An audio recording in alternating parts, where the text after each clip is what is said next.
All right, are we live? Oh wait, no, I see the countdown. We are, yeah, we are going live, or I'm going live to do the intro. Welcome to the Reinventing the Tattoo community. This is another Nick Baxter Art Jam. We are all very excited. You should definitely be checking out the event listing in the Reinventing community. It has a little bit of a description as well as the ingredient list and whatnot. If you are painting along, let us know in the chat rooms.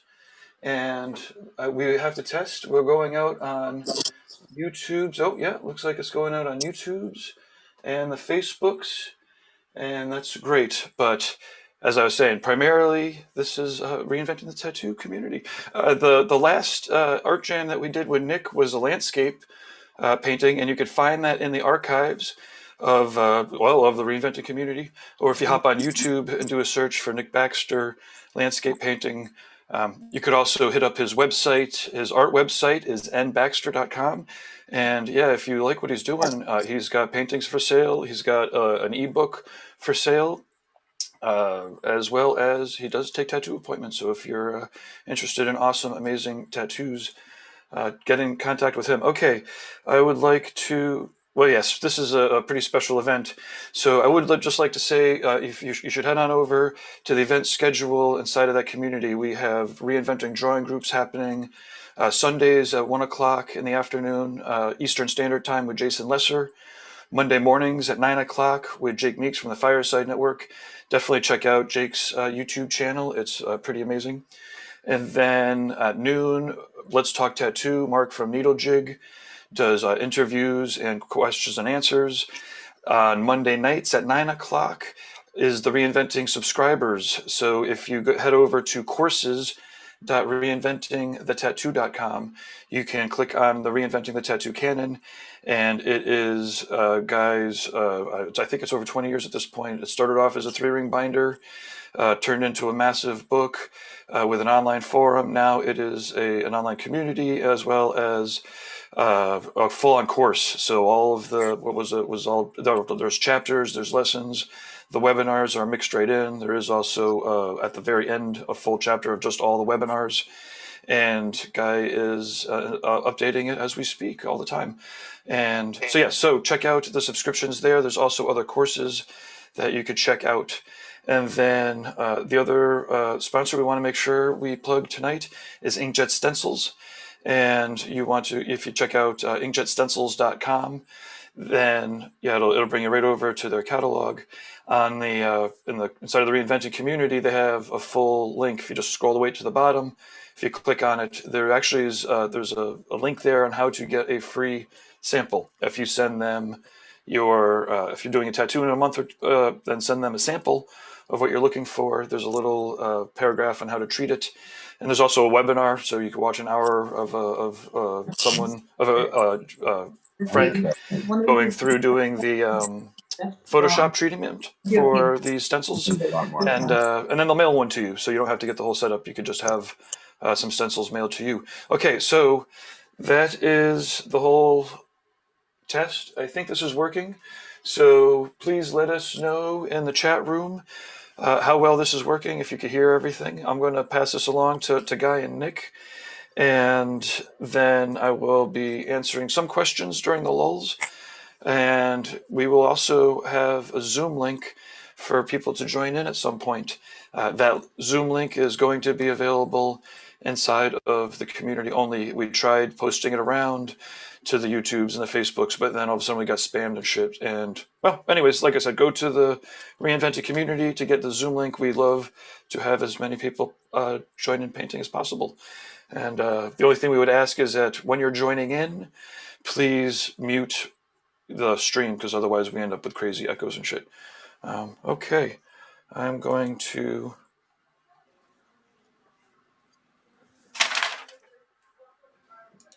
get out of here, go to gallery mode. Okay, so Guy and Nick, you are up. Oh, fabulous. All right, Gabe, thank you. And thanks everyone who's tuning in tonight. Whether you're here to just watch or to actually join us and paint and learn what you can from Nick, this will be fun. I'm excited about painting too. It's always a pleasure to paint with Nick.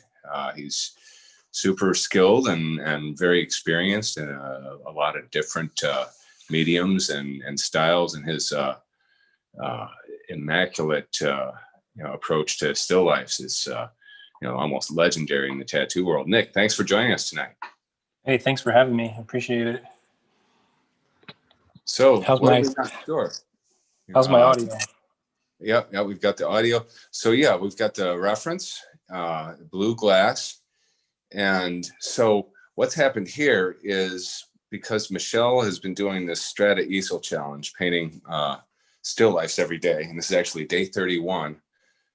She wanted to join us for this, but still wanted to paint actual objects. So we found a blue glass object, and not a sand dollar, but a sea star. So we're going to be painting that, but I'm hoping that I can still kind of pick up a little bit on the technique that you're using for this. So we tried to get a gray background and everything else. You want to tell us a little bit about your approach to still life projects like this? I mean, I guess this is not something you would normally just do alla prima, right? Yeah, correct. I would normally work in layers for something like this and start with a very meticulous, precise graphite drawing. And when possible, I like to draw from life. So kind of like what you said, Michelle is about to be doing. I'd have the actual objects arranged like you see in the reference photo, like in front of me in 3D with controlled lighting, especially. You basically duplicated your reference photo in real life. Yeah. So, and then I would usually actually take a photo to back up just in case, because sometimes it's really nice to be able to zoom in really closely. And so I will also usually photograph it like you see here, but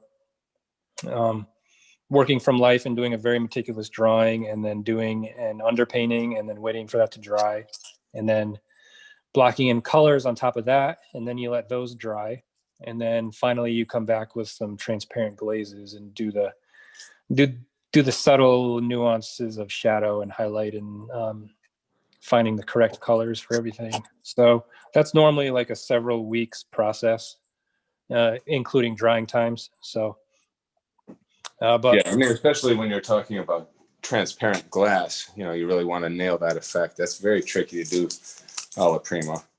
Yeah, exactly. So you can approach it, get something very close alla prima if you do it correctly. And so hopefully I'll be able to demonstrate some of that tonight.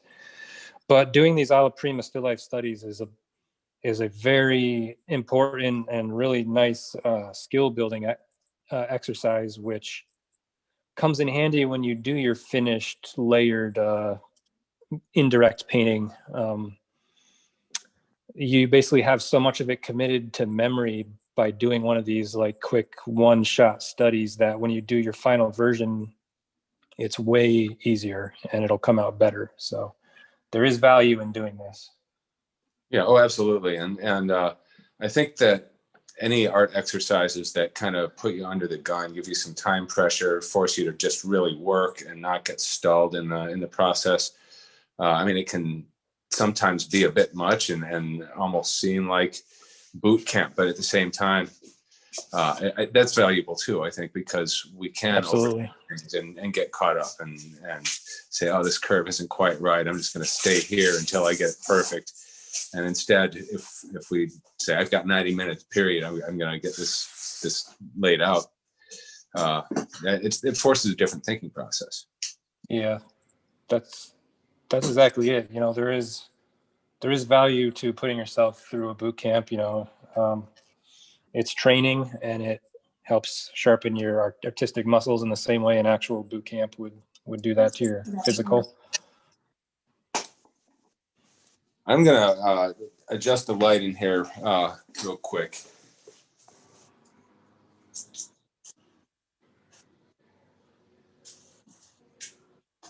There we go. Yeah, I made it 19 days into the Strata Easel challenge, and their challenge is basically not just still life, but it could be plein air, it could be life, portrait, or it could be still life, just painting from life in general. And I just was neglecting everything else in my life. Right? I didn't manage to keep it up after 19 days, but Michelle is now completing day 31. And Kaya did do 31. Yeah, our daughter did all 31 days too, and it's amazing how fast she progressed in that amount of time. It's you know, taking on a challenge like that, it may be a bit of a flex, but you get so much out of it. Yeah, I haven't done many still lives in my own experience, and I thought that maybe I would approach this kind of like the artist who kind of inspired us to join it, which is this guy, Brian Mark Taylor. And Brian, he's very painterly. You've seen his stuff, right? Oh yeah, I follow him on social media. I love his variety of subject matters too. Everything from Chinese junk ships to really cool still lifes to sci-fi landscapes.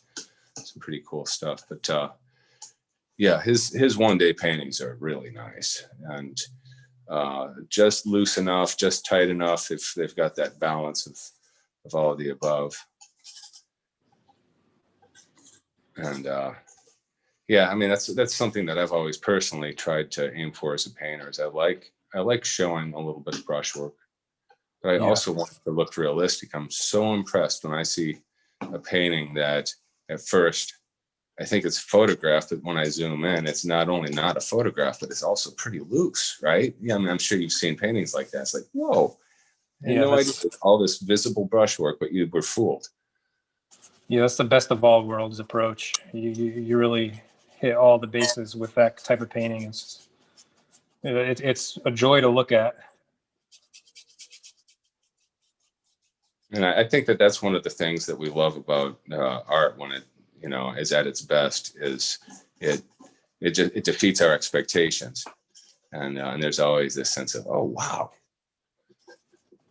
So yeah, I tried to kind of like to keep my stuff looking painterly, following the Brian Mark Taylor kind of example. I just tried to do everything with a bigger brush. Yes. Yeah, swap my canvas. I mean, my camera around here. Oh my God, what I'm doing here. And I may, because this is also a Nick Baxter experience tonight, I'll probably go to a smaller brush for the last hour or so. Clean my lens. How many hours are we shooting for here? Well, 3 or 4? I think that whatever is realistic for you, 3.5 is good. Yeah. And of course, no one has to stop then. And chances are Michelle and I will keep painting a little bit after that. We also are going to have to, one or the other of us at some point, step away and help put daughter to sleep. I'm probably going to go just read her a chapter real quick, but I'm going to try to get this really nicely laid out first so that I have a sense of having it in place. And then, yeah, Michelle's here. She's just being quiet right now. But yeah, my approach with this last, the 19 paintings I did get done is sort of the opposite of what you're doing. And I don't know if I'm just setting myself up for a really hard evening, but no drawing at all. I'm just, you know, going in with my big brush and stabbing away at the panel. Yeah, that's how I'm gonna approach this one. I'm just gonna draw with paint, basically. Yeah, yep. But I use We're doing our painting right now. We're live. So you'll tell me later. I use a small brush for that, so something like this where it's got short, stiff bristles, and it kind of works more like a pencil. Yeah. Is it called a lining brush? Is it called a lining brush, what Nick is using? Do you think of that as a lining brush, or is it called that in a catalog, or like what? No, it's just a flat. It's a very small. Flat. It's like flats, because you can really use them to lift up the paint too. Maybe I'll do this too. Yeah, and you can turn them sideways, and they kind of turn into like a pencil line. What you said? I don't know if I'm gonna do it. Okay, just relax, because there's not enough room there. It's fine. Kaya walked into the room and she's like, "Oh, maybe I have to do this too."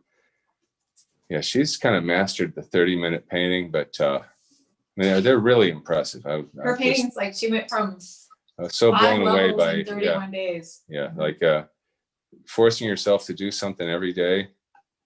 There's nothing like it, and I think part of it is because you just wouldn't do that otherwise if it wasn't like you've challenged yourself to do it. Just casually doing it every day.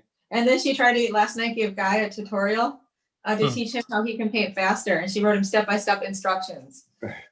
That's incredible. Yeah, I guess I just don't have that speed yet, but She was concerned the guy's not fast enough as a painter. and of course I'm not trying to be fast. I just want to be economical, right?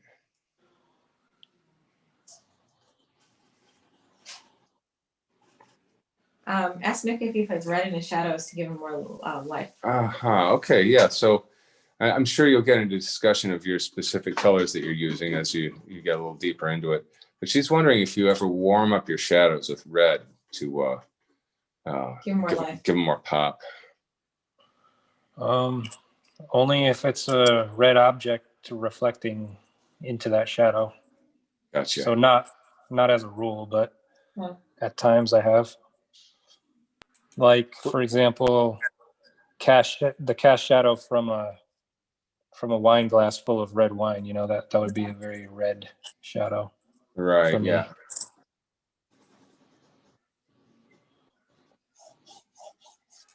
Also, I think we could hear Michelle pretty well. If I don't know, I guess Nick, can you hear Michelle when she talks? Yeah, I can hear it perfectly.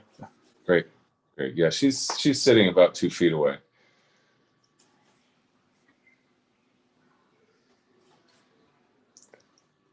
Yeah, I think that some tattooers might ask, well, why would this be valuable for me?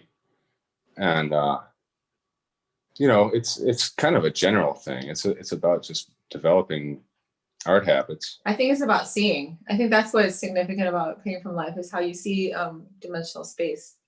Yeah, because maybe. the body, of course, is dimensional. So yeah, you have to get more adept at seeing things in 3D.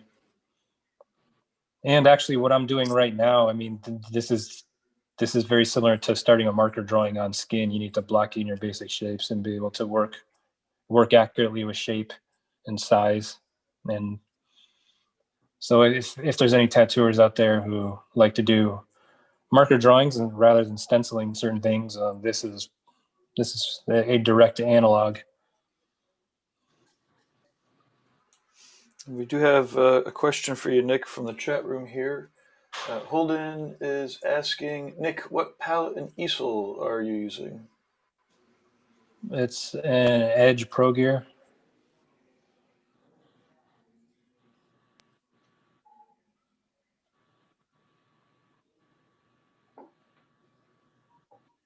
Now, have you ever tried using one of those parallel palettes where your paint is up vertically? Yeah, I have one of those, and I end up using it horizontally most of the time. So, What did he say? He ends up what? Using it horizontally. Interesting. So What do you mean horizontally? he doesn't, he like sets the I see palette flat. says Okay, horizontal. right. Okay. You just found that does it get too runny or what happens? yeah, I found it difficult. The way I like to mix oil paint, usually there's a palette knife involved, and I'm doing a lot of mixing. It's just very awkward and tedious when it's on a vertical plane. I need a flat on a desk to be able to really get in there with precise color mixing the way I personally do it. Gotcha. Yeah. Yeah, I always thought that was an interesting looking piece of equipment, but at the same time, I noticed not that many people have adopted them. Yeah, it's nice to have as an option. Sometimes there's a scenario where you really want your palette in the exact same light as your canvas, which the parallel palette primarily was designed to fix that problem of different lighting on your palette as to your painting, so that Right. So your paints don't look the same color on your palette as they will when they're on the exactly. If you're going for very precise kind of portrait work or hyper realism, you need exact color matches. So that can be problematic. So it perfectly solves that problem.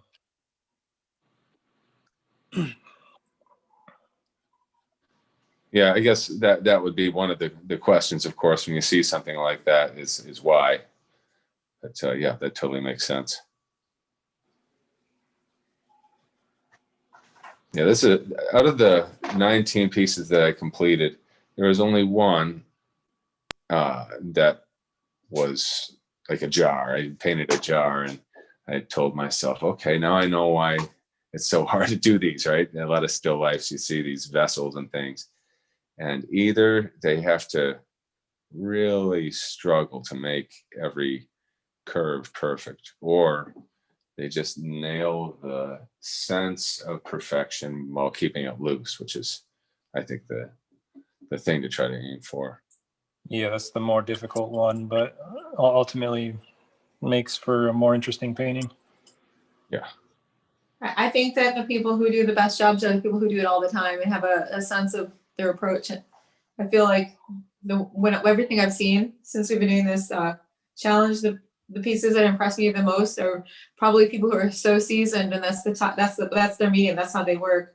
Specifically, just painting from life, not like tattoo artists, fantasy. You know, we do a lot of we wear a lot of hats besides just painting from life. So don't have that repetition. The repetition, I think, makes a big difference. Yeah. Oh yeah, for sure. It's like working out. Yeah. Definitely. Perfect comparison. But yeah, it's easier to get that repetition if it happens to be your line of work. Or your passion. Exactly. Well, but Yeah. you know, for example, you know, I was neglecting some of my professional life as a result of trying to paint every day. But if your professional life is painting, you know, if you're Brian Mark Taylor, for example, you know, he's going to move every single one of those 31 paintings. Yeah. Yeah, it's harder for us tattooers to get into that kind of a regular routine with it, for sure. But, you know, that's what slow season's for. Yeah, exactly. Exactly. January. Yeah. So let's see, we've Renee Little says, thanks guys for tonight. Watching and about to start a painting. And Nice. so at some point we could put out the Zoom link out on the app. Yeah. I do also have a question here from Mystery Alias. Can you guys talk a bit about the economy of strokes and painterly versus the painterly restraint in tattoos? And do you adapt the same mindset to your tattoos? Mm-hmm. I do, but that's what some people criticize about my work. Right. Yeah. Ironically.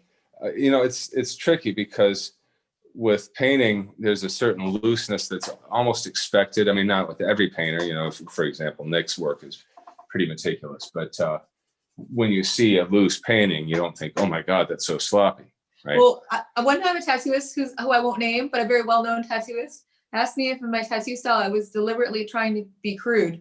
And in my mind, I was like, well, he sees it that way. I just see it as layers of a painting, and that's the first layer. And so from my lens, I'm a painter first, and I can't help but approach tattooing in a painterly way. But in someone else's mind, they think it's just too loose and not tight enough for tattooing. I think that's interesting because to me, art is art. You know, like if you like it, you like it. I don't know why it has to be defined by tight lines and rules, but for some people it does. Yeah, I think that when you're going to go really loose with a tattoo, it's important to make it look intentional, right? And I think part of that is just having enough parts of the tattoo that are clearly strong and sharp and very technically, you know, tight, so that the loose stuff that is around it and then offsetting it makes sense in that way. But I don't know. I'm personally very nervous to do really loose tattooing. Yeah, I'm pretty incapable of it myself. And when I see people doing it successfully, it's just like, wow, how did they even do that? Yep. Okay, Kaya. A good example of someone who does loose tattooing successfully is Bugs, and I think his work is distinguished because of that. I like it. Yeah. It's just really loose. It looks like art to me. It looks like a beautiful, like Picasso-esque. What time period was that? Like Sort of a 20s? cubist look, but I yeah, love that. but it's love clearly that. very intentional, you know, But because it works. but it works because he's been doing it for Yeah, 25 years. He has a style. He has a way, his approach, and it looks like his work. Hey, is Bug still tattooing? Oh man, his work from this last year has been his best ever. So, yeah, he's really doing stuff. He's also doing ceramic and all kinds of And neat paintings. stuff. He's been selling his paintings Yeah. too. Oh, that's cool. I have lost track of his work. Well, I'll have to look it up. Yeah. Yeah, he's now doing like larger scale work in that style.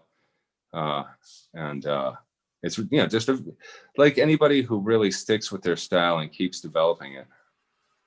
It's really gotten to that point where it's clearly been worked through and thought through a lot. That's what art is, though. That's what art is to me. It's just taking something and going deeper and deeper and exploring it. And then if you don't like it, you can change. But it all is about exploration. Find your own rabbit hole. Mm-hmm.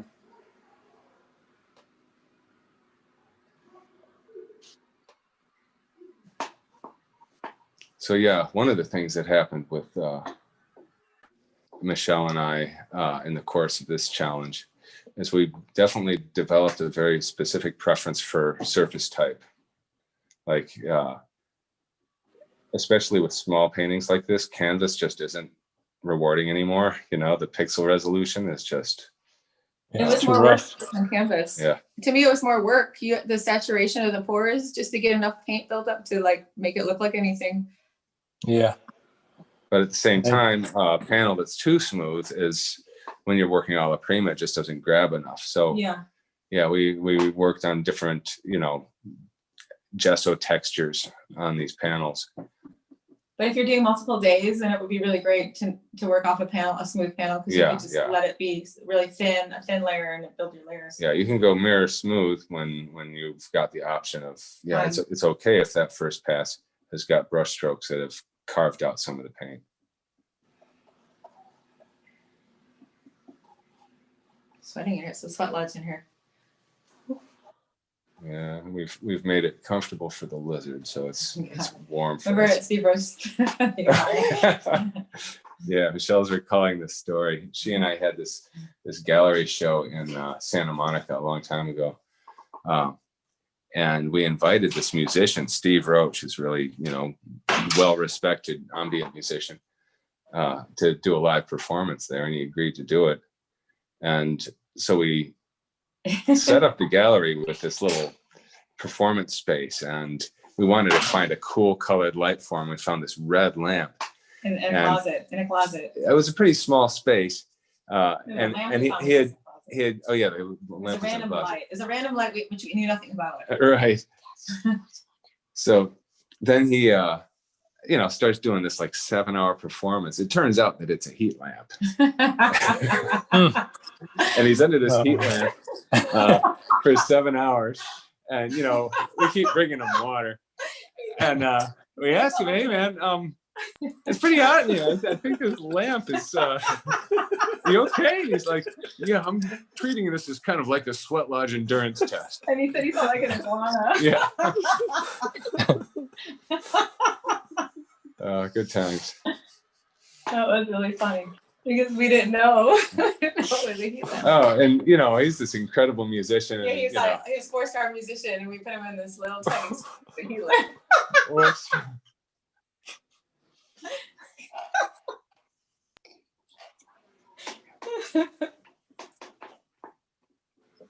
Let me get this sketched in. I'll make it more for you. Okay. So, Kai, do you want me to talk about this sketch now that it's basically done?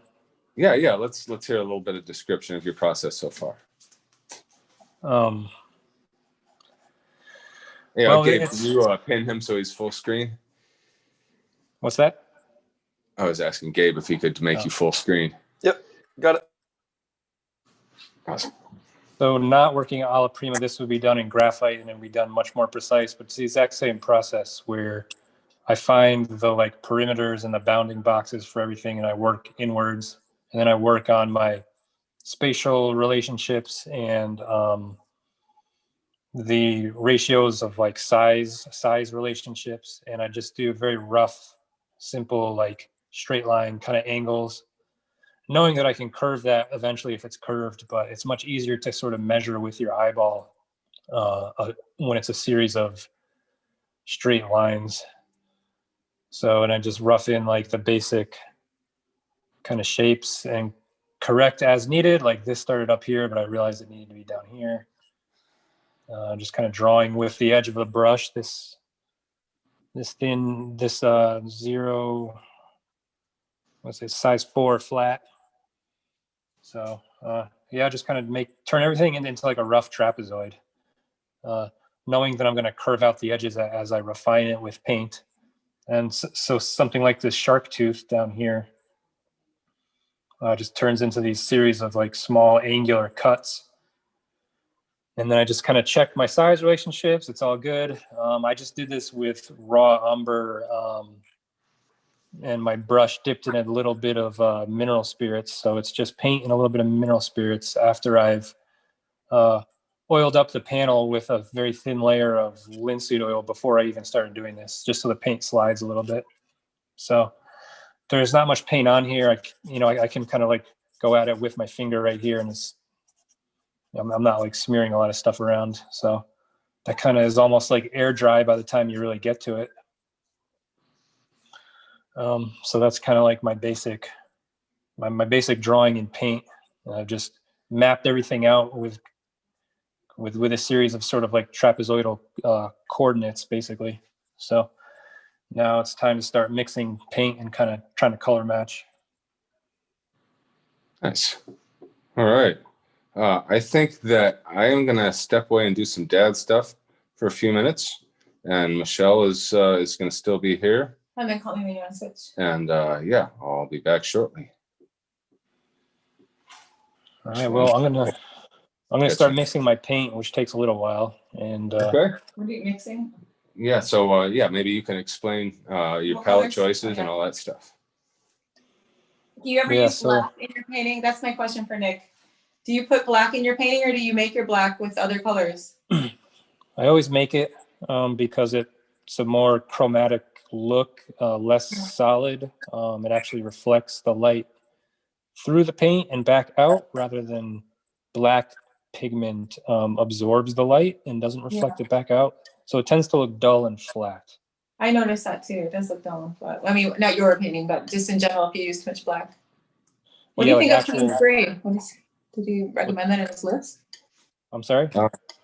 Oh, she was wondering if you're using Payne's gray in this palette. I'm not, but that's a great color. Very, very versatile. It's kind of, you can tint it greenish really easily. But no, I just have, to make my chromatic black, I'm just doing ultramarine blue and burnt umber and raw umber. Kind of mix those in equal proportions, and you get black that is solid when it's thick, but when you thin it out, it becomes transparent. That's more light in it. Yeah. Okay.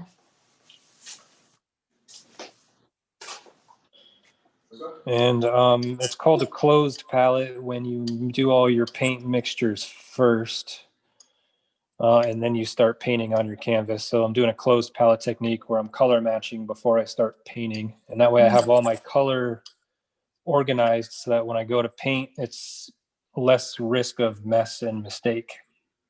Smart. But an open palette is the opposite, where you kind of mix as you go, and you're constantly adding into your paint mixture and putting it on the canvas and then adjusting on the fly as you go. That's kind of an open palette system. So it's better and easier if you're in a training mode to do closed palette, because then you're controlling your variables and making it more of something that's easier to track and kind of figure out what you did later. But once you're already experienced, you can kind of do an open palette where you just mix everything on the fly, because you kind of already have your pigments kind of memorized from experience.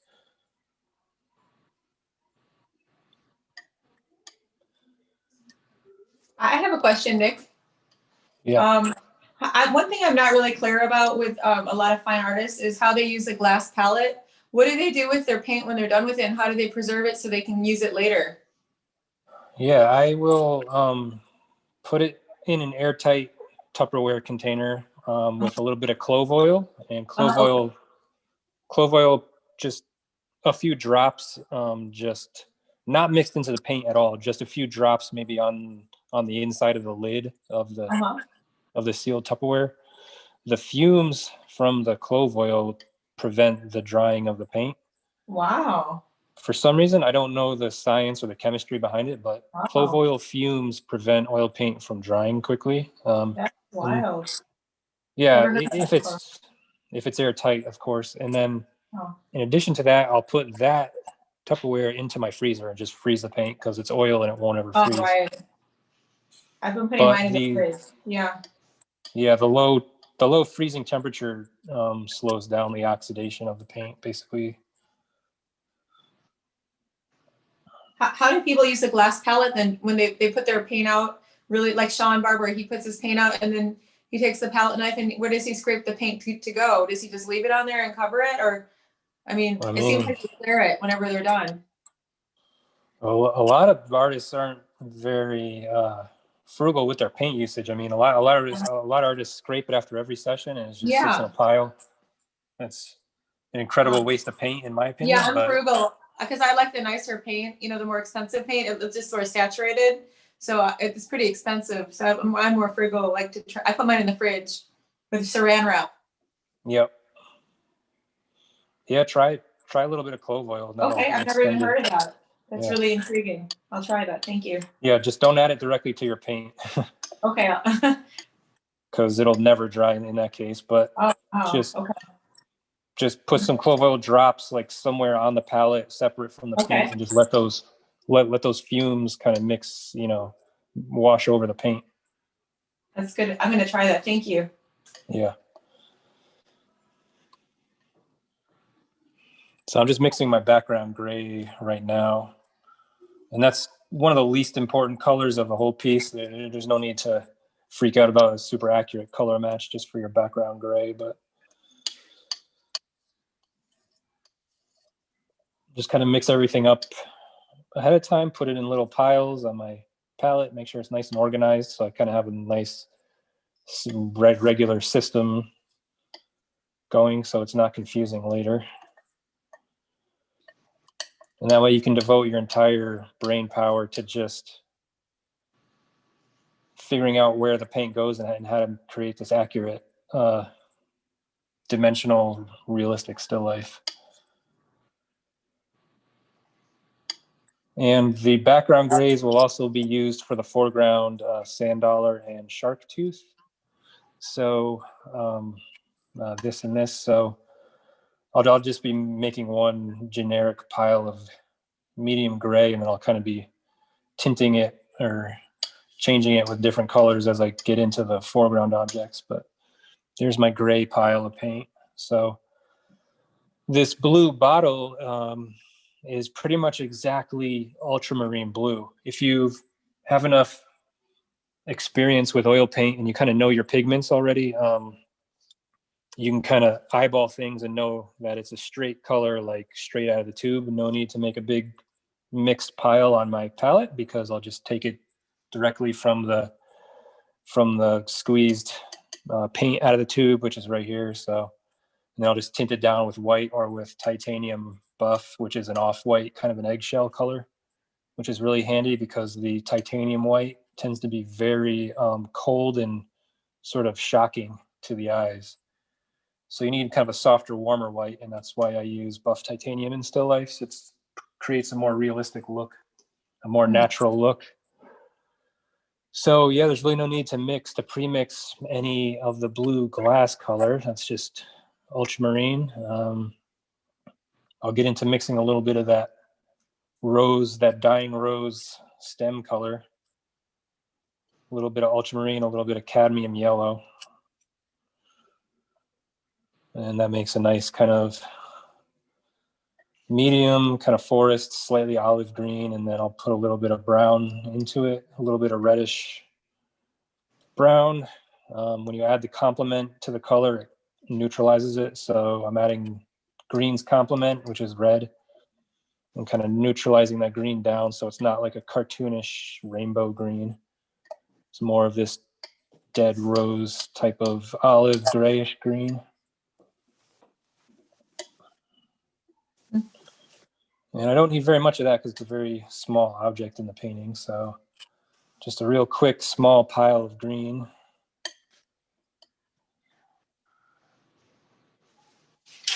And then the last color to mix is going to be that rose, which is based in alizarin crimson. And we'll have a little bit of kind of gray added to it. So grab some alizarin, mixing some of that green into it, which was still on my palette knife. That green is going to start to neutralize that alizarin a little bit because it's the complement of red. And then I need to make it a little more purple, so I'm going to add some ultramarine blue in there.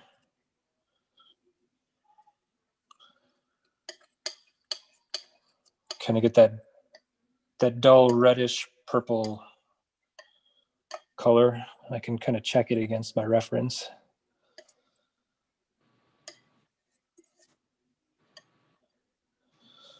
Put a little bit of white or buff titanium into it. See the color purple, it needs to be a tiny bit more red, so I'll get a little bit of cadmium, which warms up that purple. You can kind of just barely see it on the screen there, but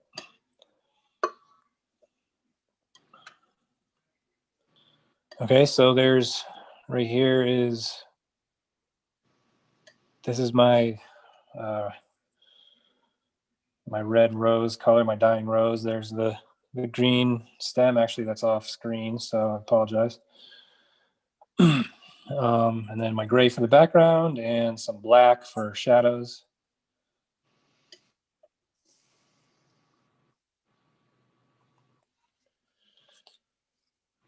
Let me see if I can adjust this a little bit.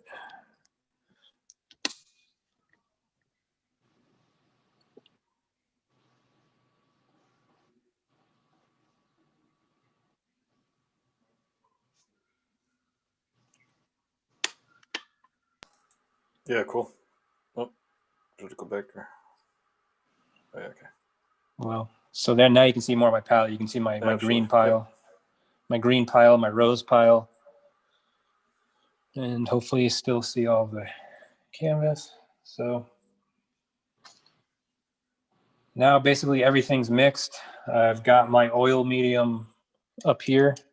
Can't really see it, but it's right here. So it just, to make the paint spread more easily across the panel, you kind of need to be like dipping back into your oil medium from time to time.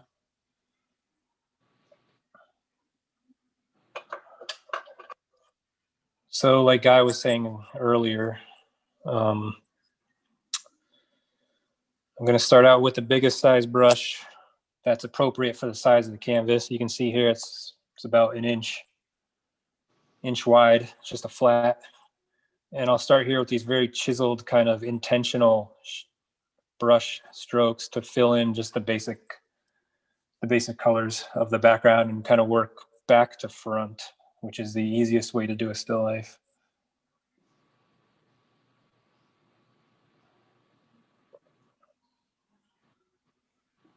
This paint's really stiff, so I'm going to loosen it up with a tiny bit of mineral spirits. What brand of paint do you like to use, Nick? What brand do you like? Usually Gamblin. They're a U.S. manufacturer, and they make really consistent paint. So they're my usual go-to, and then I'll just use different colors here and there if I like them from different companies or from someone who's. I've had friends who've made their own oil paint and have given me. Wow. I just bought a set of Gamblin, but I didn't really. I thought they'd be a nicer color set, but I think they're a student grade. It's like the brand is 1980. Do you know that? Yeah, that's their student grade, unfortunately. Okay, they're kind of waxy. I didn't love them. Yeah, that's their cheaper student grade. There's more fillers in there, less pigment load. Yeah. and that's what makes it cheaper cost for like for students or for art teachers looking for something economical. So yeah, they just add a lot of fillers in which kind of dilutes the paint and makes it waxy. Yeah, it was very waxy. I didn't like it, but I used it just as because I was seeing all those paintings. I did because I wanted to be economical, but I used to just kind of maybe as my first foundation just to kind of block it in. I didn't love it though. I wouldn't. I think that I should have gotten nicer paints. I got them off eBay. I didn't know that they were student grade. Yeah, the Gamblin just normal suite of colors is really nice, consistent, really kind of thick and very concentrated. Well, when I get it paint again, I will look into that. Yeah, so you can see I'm just kind of I'm trying to have economy of brush stroke here and not just like whip my brush around and do a million little you know kind of like fluffy precious brush strokes. I'm really just kind of like carving these shapes out and trying to be as intentional and if efficient as possible, because this is just your basic blocking stage. We're not trying to be fancy at all, so no need to get very precious with all these perfect little fluffy brush strokes. You're just that's good.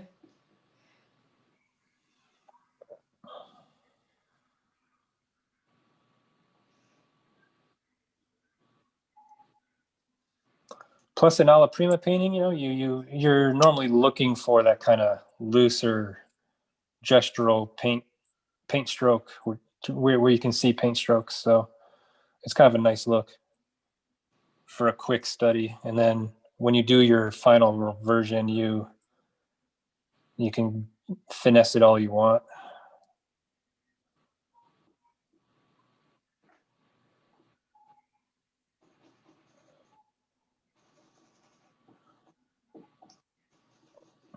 I keep having to loosen up this paint with more and more mineral spirits, which is really, really thick and dry.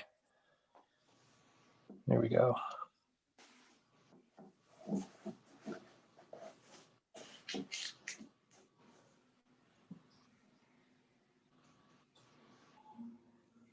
And kind of leaving these rough vertical brush strokes, it kind of mimics the wood grain of the reference photo anyway. So you can do some fun stuff like that with Alla Prima.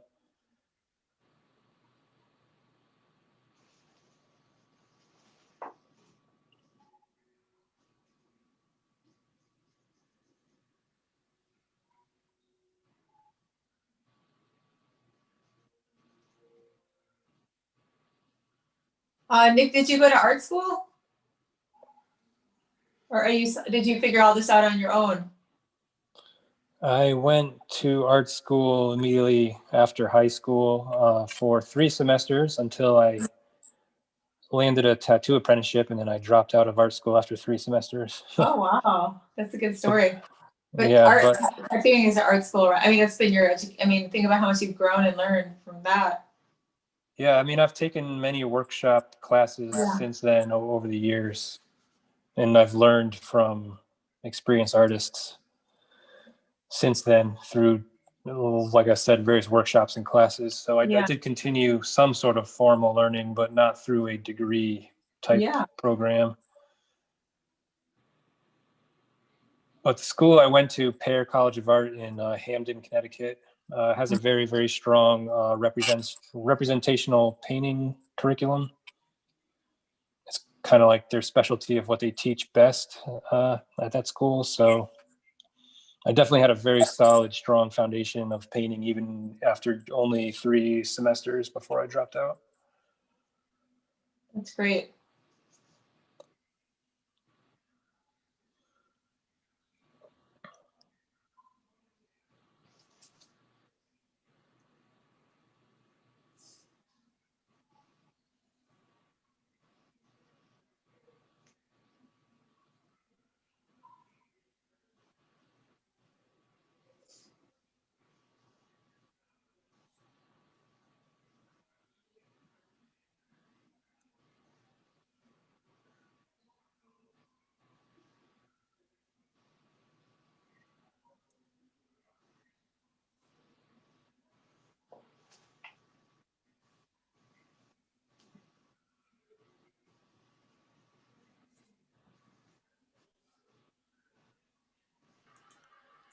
Shall we put up the Zoom link for people inside of the community that might be painting along?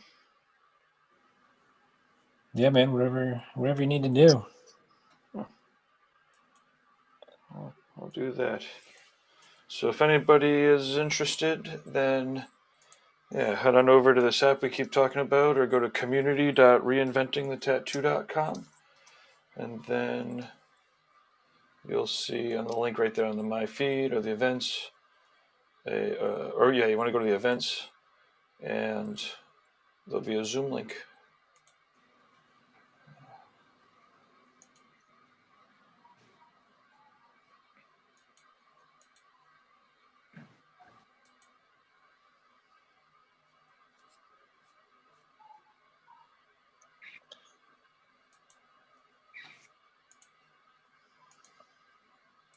So I'm still just doing my best to kind of rough in this background just with efficient, economical brush strokes, a very large brush compared to the subject matter.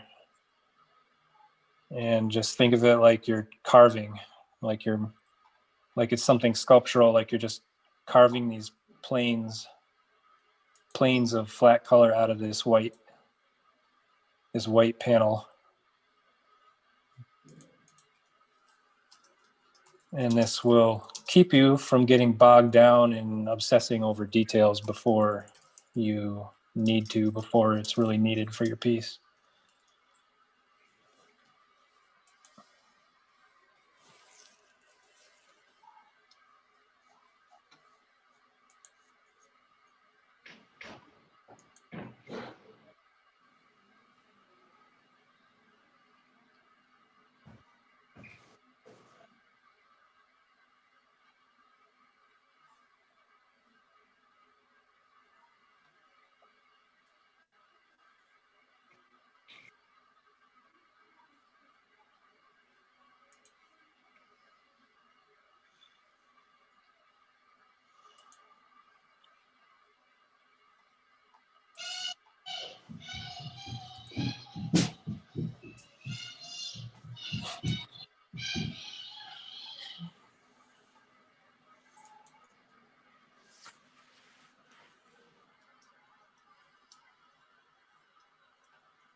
Okay, so I've got that background just roughed in.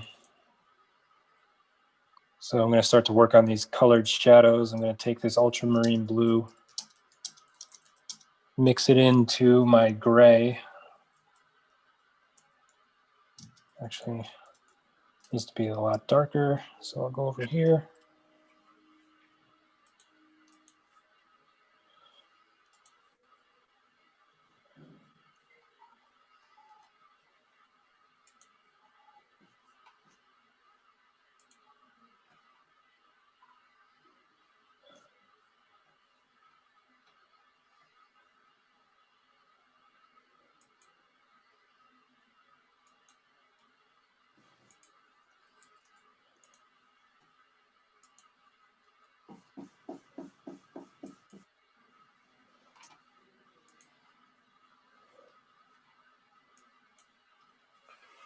Hey, Renee Little has joined the Zoom here. Hello. Renee, can Can you hear turn me? your camera sideways? I did. Oh wait, let me mess Yeah. with it. Let me jostle. I'm jostling. Yeah, wiggle around a little, it'll work. Other way, maybe. Oh, there we go. There Perfect. we go. There we go. Yep. Just gotta jostle. Hello. I kind of started a little bit. I couldn't find my linseed oil, so I'm sorry I'm late. Well, good to have you. Thanks for joining. Oh yeah, thanks for having me. This has been like my one outlet other than tattooing. So thank you. Yeah, that's awesome. Gabe, how do I look? Am I too bright? Yeah, there's a light that's blasting at your canvas there. Yeah. That, but maybe if you get in front of it, it'll dampen it up a bit, or I don't know exactly Right. how. No, not even close here. It's just blasting. No. Yeah, it is. I'll fix it. I hate technology. Okay. There you go. How's that? Right. Much better. Okay. Wait. Okay. Now it's too dark. No, just kidding. Oh. Okay. There we go. My bane of my existence are these little phone holders. Good thing I can paint in the dark, pretty much.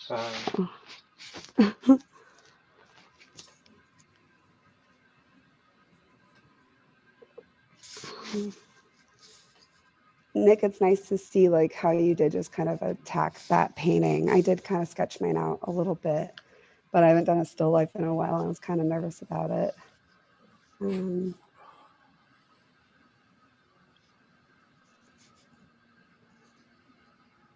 Yeah, there's no reason to be delicate at first. You gotta just get in there and then be delicate at the end. Yeah, I'm kind of liking like, oh, I can just kind of wiggle around. This is nice.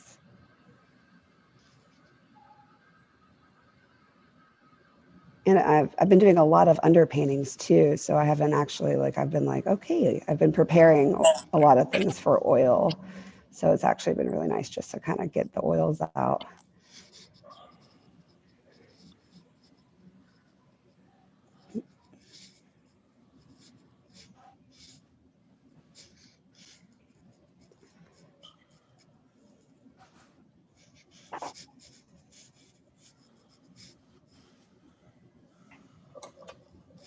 One thing you can do to, if you prefer soft edges or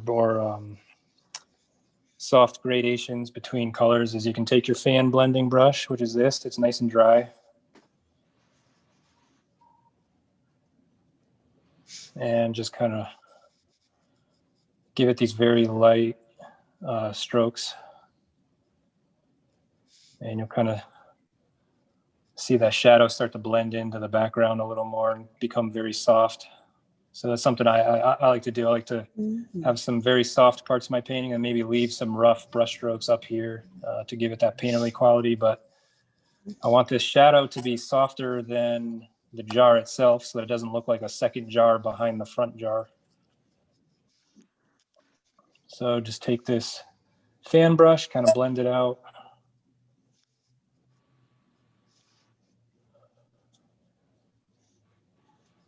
I can go in there and sharpen up any edges that get lost if I need to. But now that shadow's nice and blurry, kind of looks like a real shadow and didn't take much work. And then I just take this rag and I just get that fan brush nice and dry again. I make sure like all the paint is off of the bristles so that it stays nice and dry. Don't ever dip it into the mineral spirits to clean it, because then it's done for the painting session. You really can't blend with it after that. You'll just transfer wet mineral spirits onto your painting and make a mess. So always keep these things dry.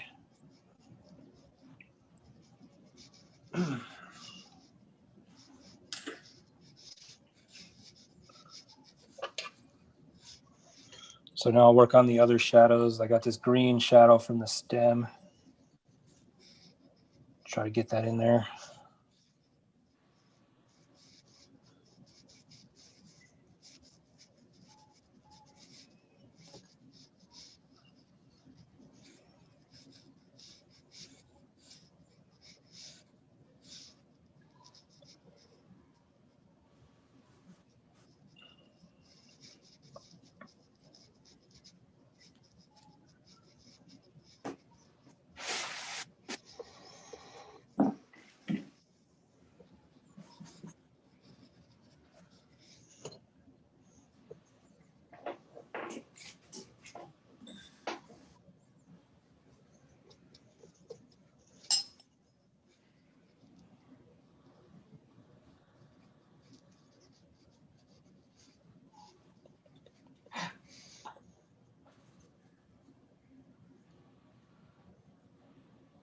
How's the new shop going, Nick?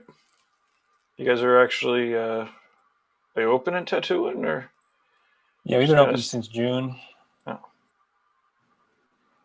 Living in a good old red state, you know, keep the economy going.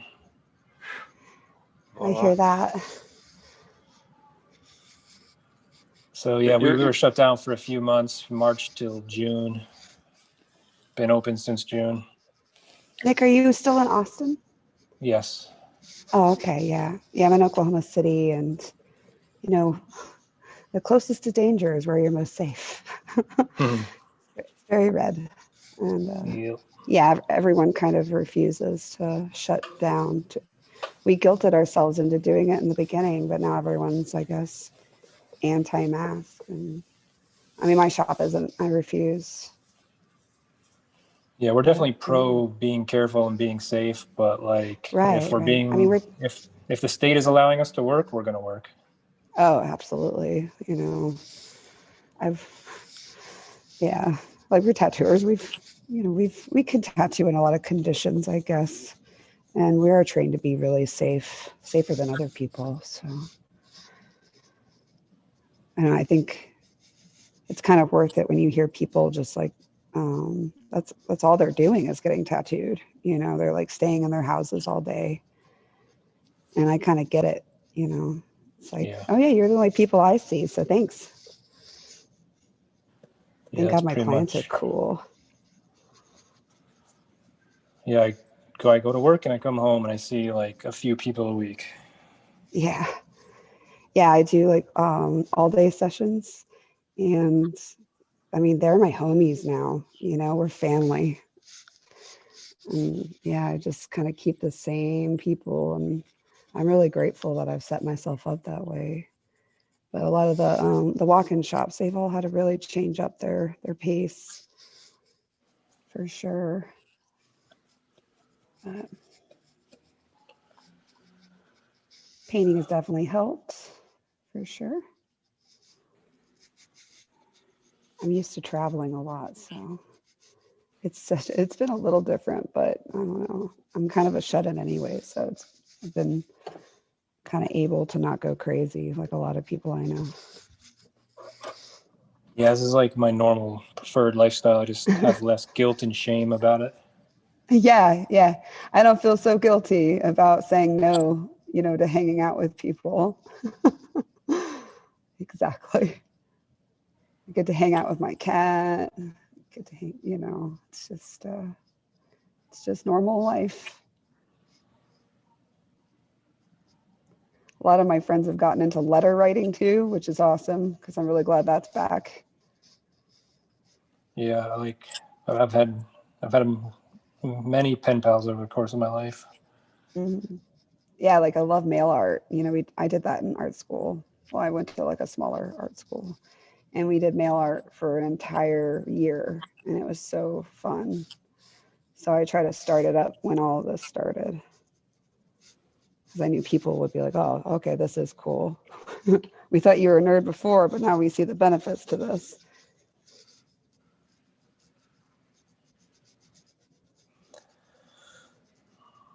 Well, just to explain kind of where I'm at with this painting, just for anyone watching. Obviously, I finished blocking in the background. I smoothed out parts of it that I wanted some soft shadows. I can go in later and kind of reassert some of that hard-edged wood grain if I want. But now I'm taking a smaller flat than the one I started with and kind of working in back to front, starting with the flower stem and the flower. And again, just kind of chiseling those in a very crude, kind of simple manner, and then I can always refine them later. So just finding the basic shape and following my drawing that I already had established and getting in the shadows and the highlights. It's a simple overhead light source, so the shadow is going to be on the bottom of the stem. And then take my greens that I've already mixed and just block it in according to what I see in the reference.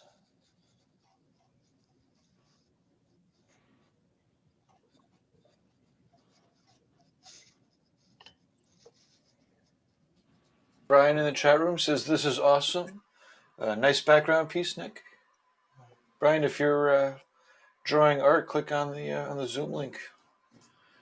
Yeah, I think he might be talking about this painting that's behind my behind my easel. I was working on that one earlier today. It's a large painting for an album cover for a band. Here it's ready for me. Okay, wow. Okay. Still in progress. If, at some point when we take a break or wherever, if you can ping your camera around your studio, show off some of the shit that's in camera shop. That'd be cool. I don't Yeah. know. You just have this on the tripod thing? Is that the? Yeah, I have my phone on I'm zooming in through my phone, and it's just on a tripod. Sweet. It was pretty cool. We did one of the drawing groups earlier, and yeah, doing the studio art gallery tour, starting to be a fun feature that we're doing, because different artists all have different collections, and Yeah. it's pretty cool. Hey guys. Hey guy. Hello. Oh, Renee Little. Hey, how's it going? Oh, good. How are you doing? Good. How you doing? Outstanding. Having You fun? doing a still life too here? Oh Yeah. yeah. I feel bad because I couldn't find any blue glass, but then I kind of already wanted to do this little skull motif. So I was like, yeah, why not? Okay, it's close enough. Yeah, if I had stuck with the 31-day still life challenge that we were doing, one of the props I was wanting to use is years and years ago at one of the Paradise retreats, Gabe gave out these little skulls full of maple syrup. I don't know if any of you remember those, but Damn, I didn't get one. You didn't get one? We got 2 of them, and they're pretty cool. Oh, you got mine. That was those are extra special. Those are invites for the show that never happened. Oh.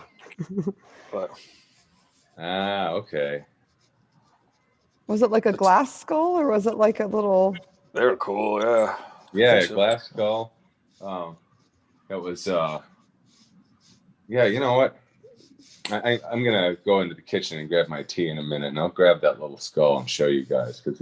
I was gonna put light behind it too.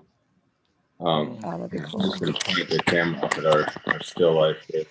You can see got some little LED lights behind our glass, so that it's got a little bit more luminosity to it. I also like how that little burst of light separates the shadow from the glass as well. Layering there. Oh yeah, I didn't even think of that. That would be really. Yeah, I'm just sketching. I have a little skull vodka, like a little itty bitty one. Like, is it like Dan Aykroyd or something, the sponsor for Skull Vodka? But I have like. Oh, right, yeah, I remember that. Yeah. Yeah. I have one of those little guys. I bet I could light that little thing up too. That'd be cool. Yeah, I might actually still paint that thing. So the one that I really wanted to kind of circle back to, if I'd really stuck with it, early on I did a crumpled up piece of gold paper. I think I wanted to come back there because I just didn't feel like I nailed the lighting. There were some things about it I did like. In fact, I'm going to grab it real quick. Oh, that's awesome. So yeah, the gold paper. I mean, you could see why I would like this, of course.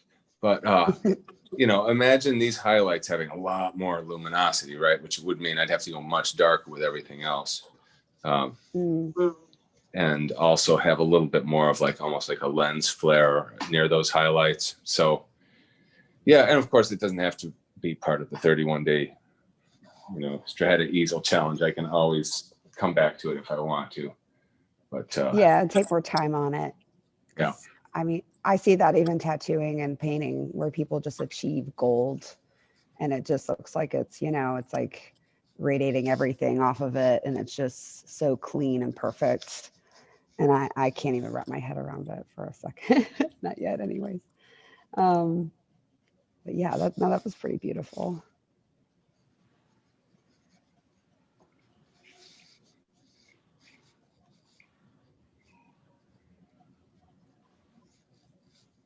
Yeah, we were talking earlier about, why should a tattoo artist do still lifes?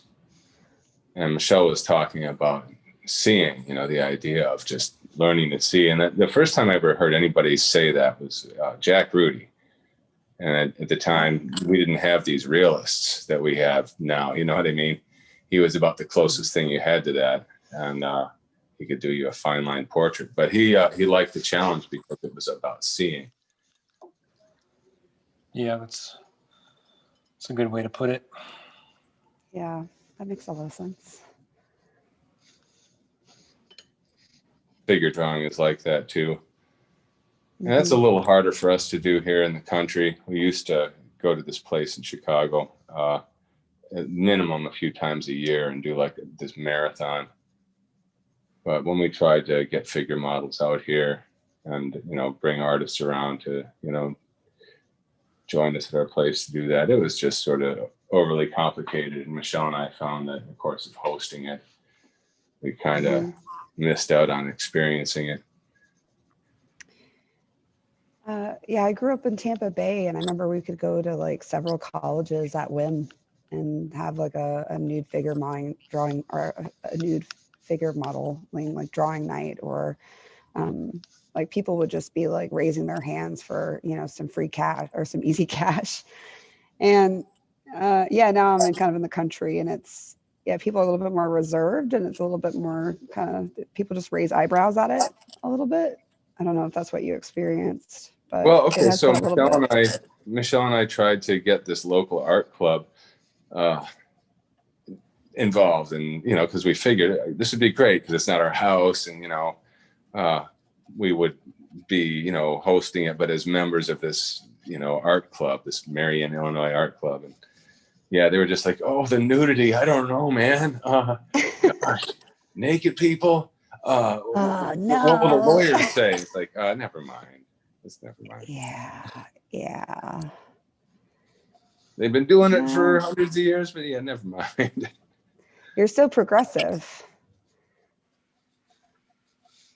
Yeah, I'm definitely eclectic here, you know, and especially being from the East, natively, I'm just a little, you know, I'm a little much. So you're in a rural setting too? Huh? You're in a rural setting? Well, it's downtown, but a lot of people are rural. Okay. Like, yeah. So my shop is very much downtown, but everyone comes from out of the city. So really, like the more people I talk to, especially with COVID, like anyone that's young and hip is gone either to college or, you know, like we really serve kind of like a little bit older young professionals that have come back. But yeah, no, still it's like very, very old mentality here. You know, tattooing hasn't been legalized very long, and it's just kind of like, you know, they're taking their time in Oklahoma, just taking their time. Yeah. Yeah. Well, I mean, you were the last state, I believe, right? Mm-hmm. Yeah. And I remember being in Florida, seeing like one of my buddy's stickers that said like, my profession's illegal in 4 states or something at that point. And then finally it was, yeah, Oklahoma was the last one. And that's when I came out here, is when it was legalized. Because it was kind of like a gold rush, you know? Yeah. Like everyone wanted to get, and it's still that way. I mean, everyone is very much, you know, well fed, and I need to go find filbert paint. Oh yeah. Right back.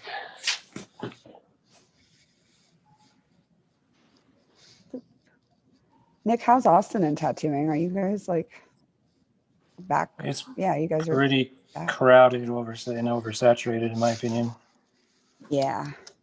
Is it mostly still traditional, you think? No, it's really opened up in the past 5 years to just be a really diverse tattoo scene with a lot of studios, a lot of really good artists. Yeah. Almost everyone's doing custom work of some kind. And there's a lot of us, but most of us are still, you know, as busy as we want to be. So right. But you know, there's definitely some people who kind of, it seems like they might just kind of like scrape by type thing, but yeah, I see that too. But, I mean, it's hard for a city like that to not arrive at some kind of a saturation point, because it's not going to stop growing until it does. It becomes a very desirable scene to be in, and I know it's hard to talk people out of it and say, yeah, go somewhere less hip. I did. Yeah. Yeah. Yeah. But I was over the hip. I grew up in hip. I was over it. To Nick's point, like Austin, though, it's got like excellent artists in most of the schools of tattoo, and there's some serious black and gray artists, and Oh yeah. color surrealists, and neo traditional, and it's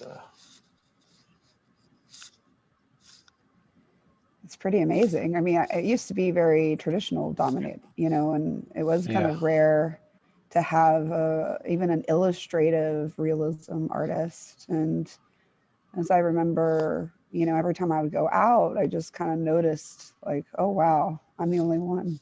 Cool. the convention is wicked traditional. Oh, yeah. And I love doing those traditional shows and being the only, like fully saturated color kind of color blend artist there, because then there was always that friend that like came with the person to get tattooed, and they're like, oh my gosh, let's do this. I'm like, okay, cool.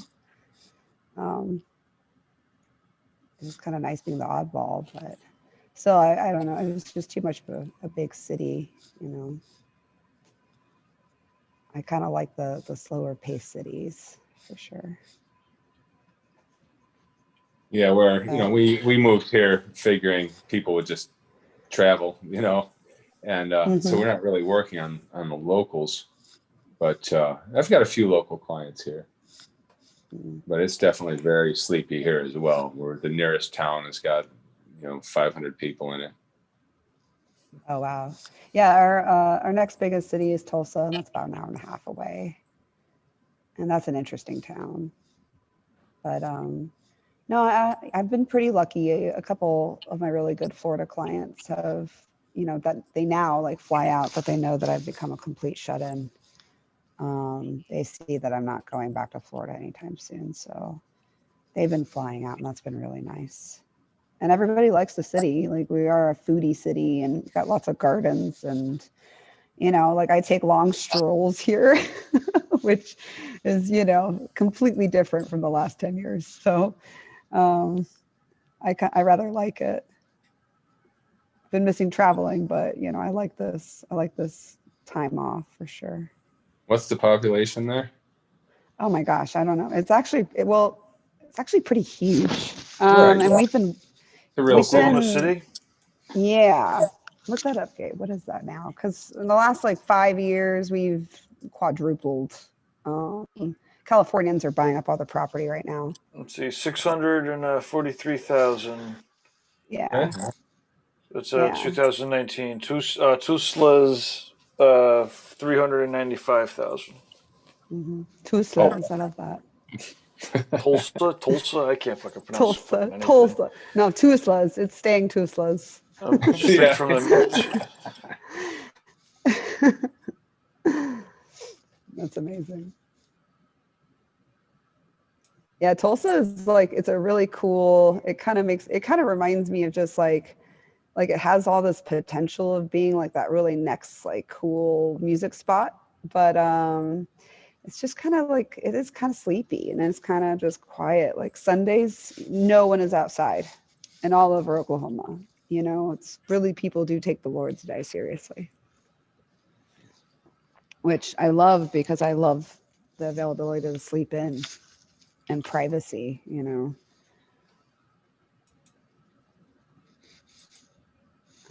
I kind of joked around for a long time just saying it's my little hobbiton, and I feel like an orc from Mordor that like somehow just like found, the Shire and has been trying to get along. I just want to do tattoos. Yeah, like just water it. Yeah, just try to water my plants, like wearing a little apron, like, I'm so, hi, good morning.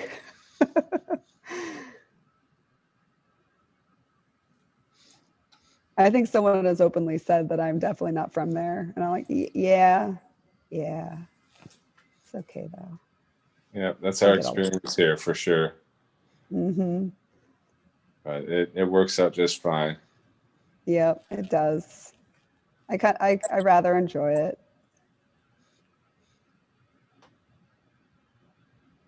And my clients are so freaking sweet.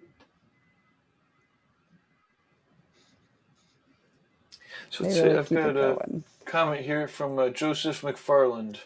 Let me see if I can get this right. Okay, so proportions are the key to every still life, and that's what it helps with, knowing our proportions, or knowing when something is not quite right. I love what you guys are doing. Thanks. Yeah, that proportion is tricky. And when you're doing something like a vessel, it becomes even more obvious when you haven't nailed it, because you end up getting lines that don't intersect right and that kind of thing. And so of course it's a great challenge, do enough vessel kind of paintings and you'll just get better proportion. Human figure is also a good one. You always know when you've not gotten that right.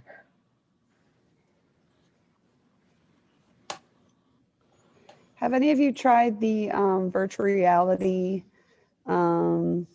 Oculus headset? I have not. I do not have binocular vision, so although I in principle think that the whole idea sounds really cool, I just wouldn't get the 3D effect. But I still like the idea of it tracking around, virtual spaces when you turn your head and that kind of thing. Right.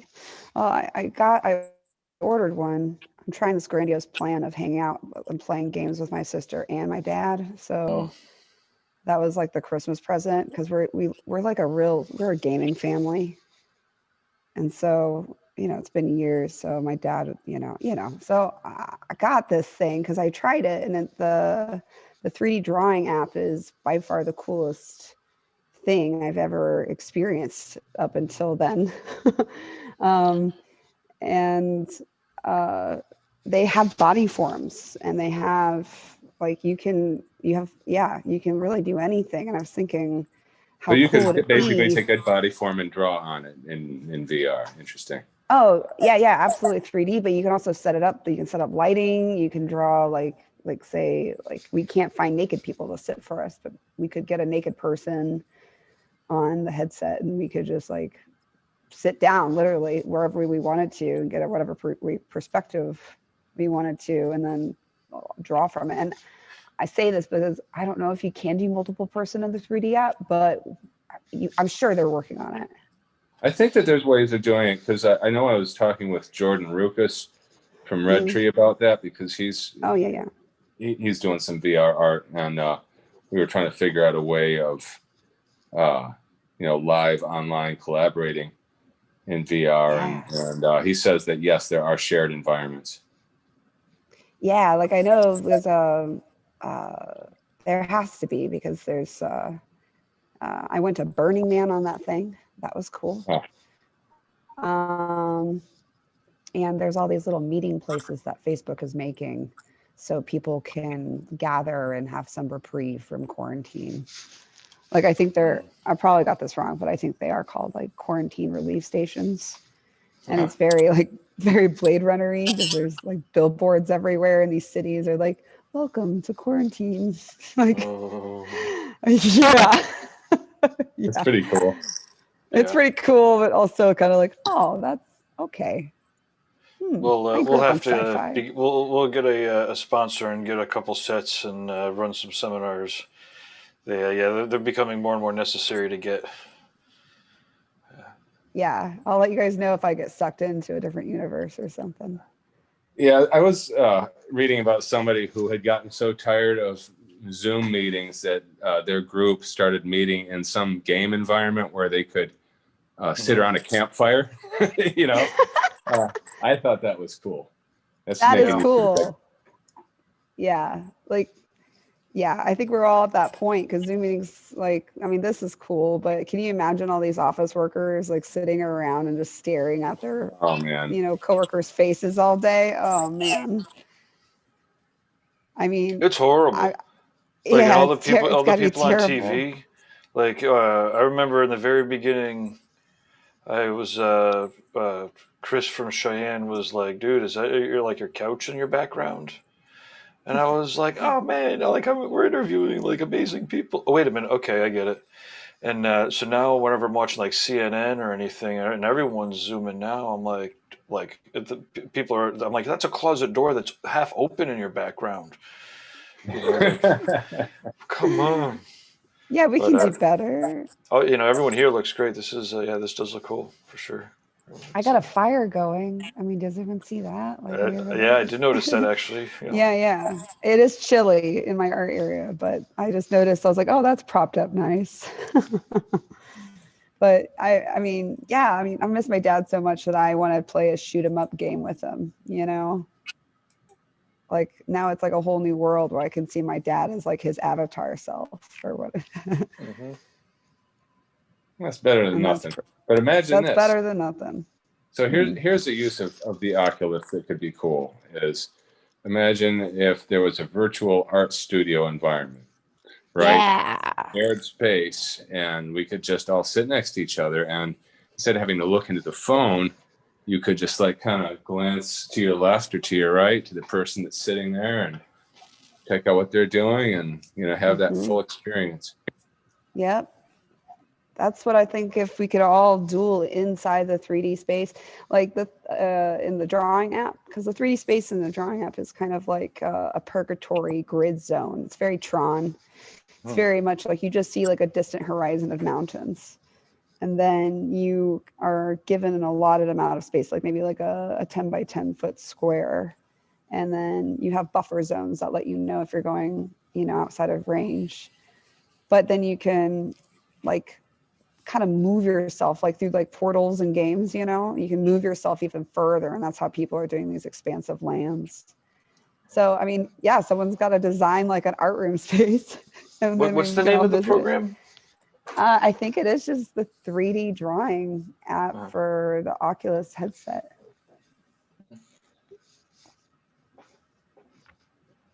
I know, I get mine on the 5th. Nice. Yeah, I'm stoked. Well, once you get the hang of, or not the hang of it, once you could set it up so that you could set it up as your camera, then one of your Mondays we should make an Oculus day and do some demos and. Oh, that'd be so much fun. Get Jordan on. Awesome. Yeah, we can figure it out if we can do it together and just do like some 3D modeling. I made a giant octopus out of like a black kind of rainbow rope light, and I just made a giant octopus out of it that was like twice the size of myself, and it was awesome. So do you know if there are any of the conventional 3D apps like ZBrush that you can use with the Oculus? That I don't know. But I'm sure there's going to be all kinds of conversions. Right. I mean, it would just need to be able to send out 2 signals. Unless you're me, of course, in which case one of them would be completely worthless. It's funny. When I go to a 3D movie and I put on the 3D glasses, it just turns into a regular movie so I can watch it. That sucks. Yeah. I mean, well, you know what? I try to treat it as, it's funny because I specialize in trying to simulate depth and dimension. And I don't know, I sometimes think that it's got to have something to do with the fact that I have this quirky way that I see. And I think I have to think about depth in ways that other people don't, because you just live in a hologram and I don't.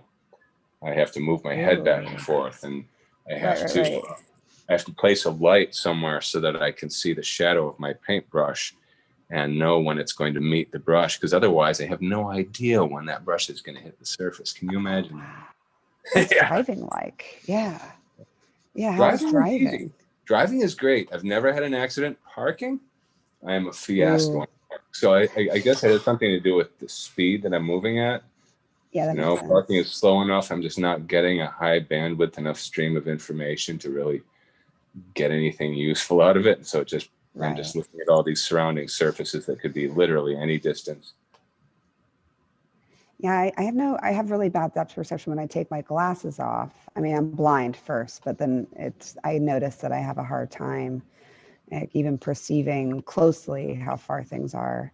And I was worried about that with the headset. And I really wonder, like, what is it that they do? I'm curious if you try it, if it's still kind of the same way. Because normally in 3D movies, I get a lot of really bad motion sickness. But I didn't get anything with these headsets. Like, it seemed very, like, natural, almost. Like, Well, I kind of have to adjust. It's because you're in control of the motion, right? Where a movie, it's just going to jerk you around however the director wants to. Good point. Good point. So, you know, it could be that it just, you know, doesn't offend your limbic system the same way because, you know, it's like every roller coaster. Yeah. I mean, it's tremendous.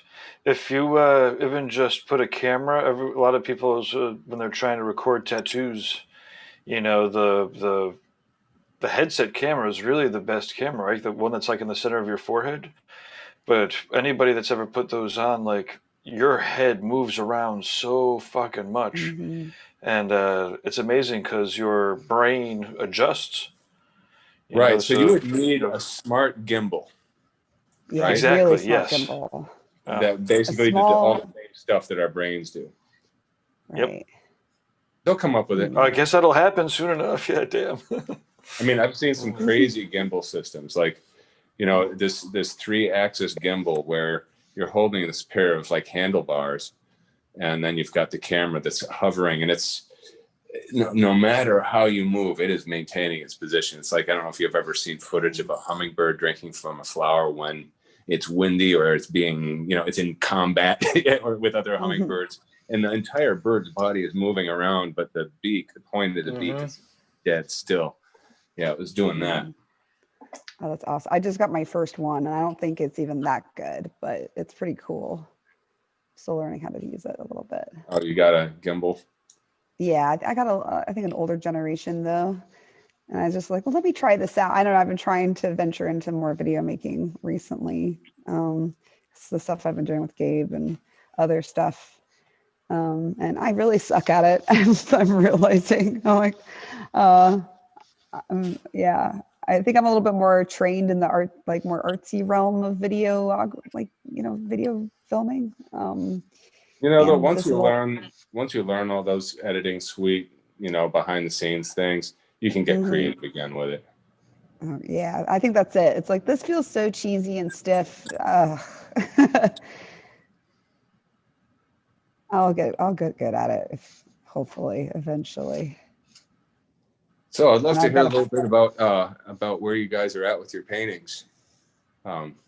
Nick, do you want to take a minute where we can spotlight you and just kind of get us up to speed with your progress? Sure. Just been hacking away at this thing, but yeah, so I did my background first, and then I blurred it out. I made it very soft and blurry, so these shadows would not have hard edges. I used a fan brush for that, and then I came through and reasserted some of that vertical wooden grain texture. And I'm working back to front. So then I started with my stem and my flower, and now I'm working still back to front, doing the jar, and then these foreground objects are going to be last. Can I ask you a quick technical question? When you're working with fan brushes, how do you keep the bristles from clumping to the point where it just doesn't make a soft fanning? Frequent rubbing it with with a dry rag. Just kind of dig it into the dry rag and, you know, like rub it around in there. Okay. Pretty much every like 30 seconds or so. Just do that, and then you also have to not be working with highly liquid paint, of course. And then there's the hand motion. You want a very light touch on your canvas. You don't want to be digging in that fan brush. You don't want the bristles to really bend and drag along the canvas. You want to kind of feather it very gently kind of like just touching the surface of the paint, and keep a nice quick hand motion.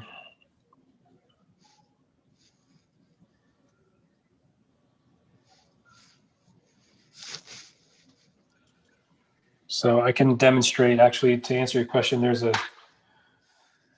portion right here on this glass. I'll smooth it out using this dry fan brush. Okay. I was using it earlier, but I kept it dry with my rag. So just kind of nice, quick, light hand motions. You can see, well, maybe it's hard to see. There's hardly any paint even on this brush. Right. Yeah, because your paint's not that wet. My paint is not that wet, and I'm using such a light feathered touch where I'm not like jamming it into the canvas. I'm just hovering it above. I'm noticing how you're going like up and down and then back and forth. Yeah, so that kind of minimizes the drag marks in any one direction. So the paint on here is pretty stiff. It could be definitely a lot looser, a lot more liquid, but that would also clog up the brush more. So you can see it has a tiny bit of blue on the end of the bristles. But I can take my rag and just kind of go like that on my rag. And just all the paint came off the bristles and they're nice and dry still. So I can just reload and kind of do it again. So that's how I use my fan brush as I'm working. Kind of soften things up a bit. Move paint around once it's put on with my wet brush.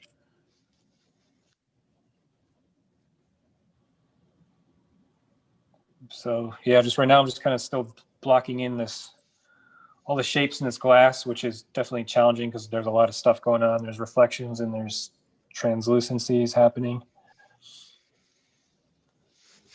But just kind of hunting for the major shapes and the major colors, and not getting caught up with details just yet.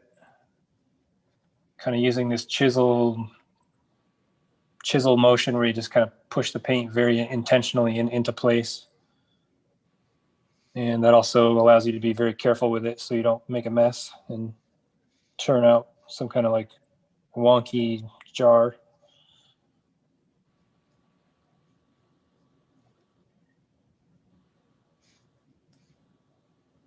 Nice. Well, if you don't mind, I'd love to spotlight Renee's piece now. We can get a little bit of her progress.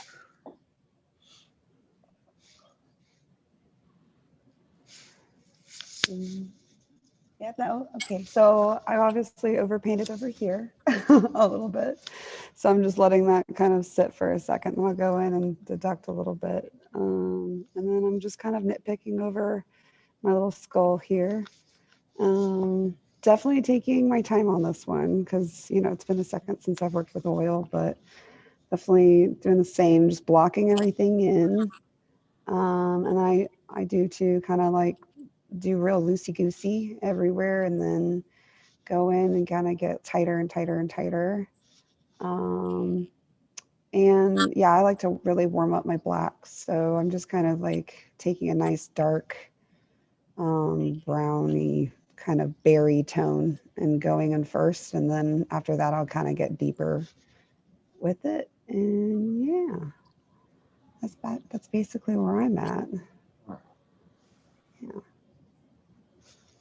Nice. And yeah, where I'm at is I've kind of gotten past the initial sketch, and now I'm starting to put a little bit of color in the glass.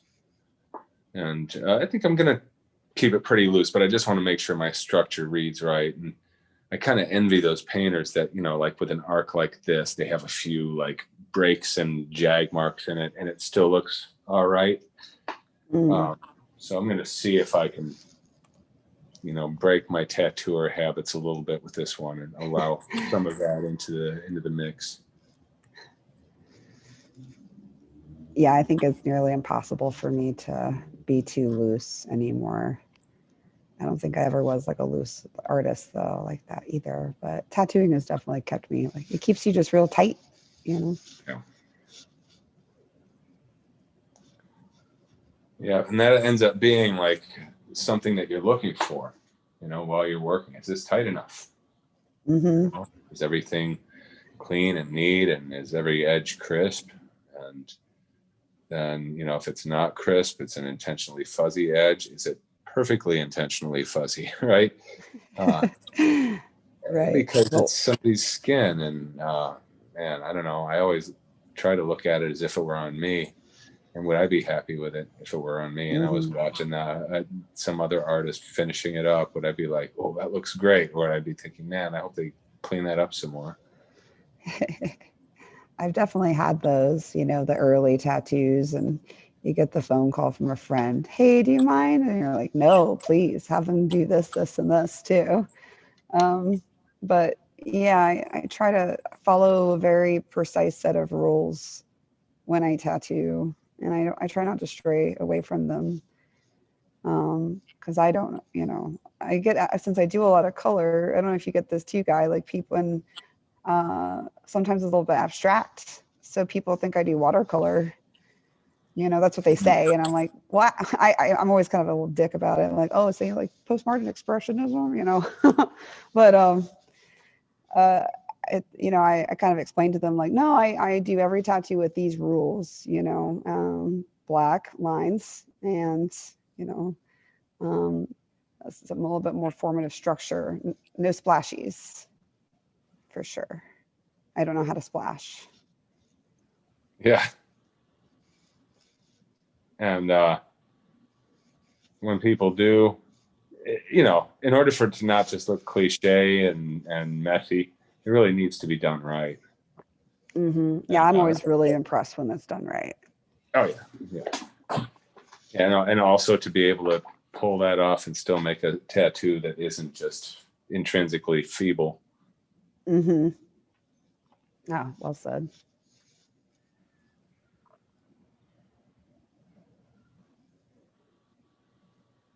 Yeah, I mean, Yeah, I'm definitely done. Oh, go ahead. Oh no, I was saying like I have too many old tattooed old dude ghosts that haunt me, with traditional values. I dare not go past those guidelines or test them. Yeah, well, you know what? When I was a little bit younger and more brash, I set out to break all those conventions, and of course, some of them are maybe a little overstated, or people are taking them a little literally, but all of them do have a purpose, and I find myself circling back and looking at these old tropes, with kind of a fresh appreciation. But I still want to find what are the exceptions, and how can we get away with making exceptions rather than just settling for those limitations. Right. Like we don't need to reinvent the wheel, but how can we turn the wheel a little bit because we have new technology and new pigments, and we have, better skin care, things like we know a little bit more too. So I think that's the big one.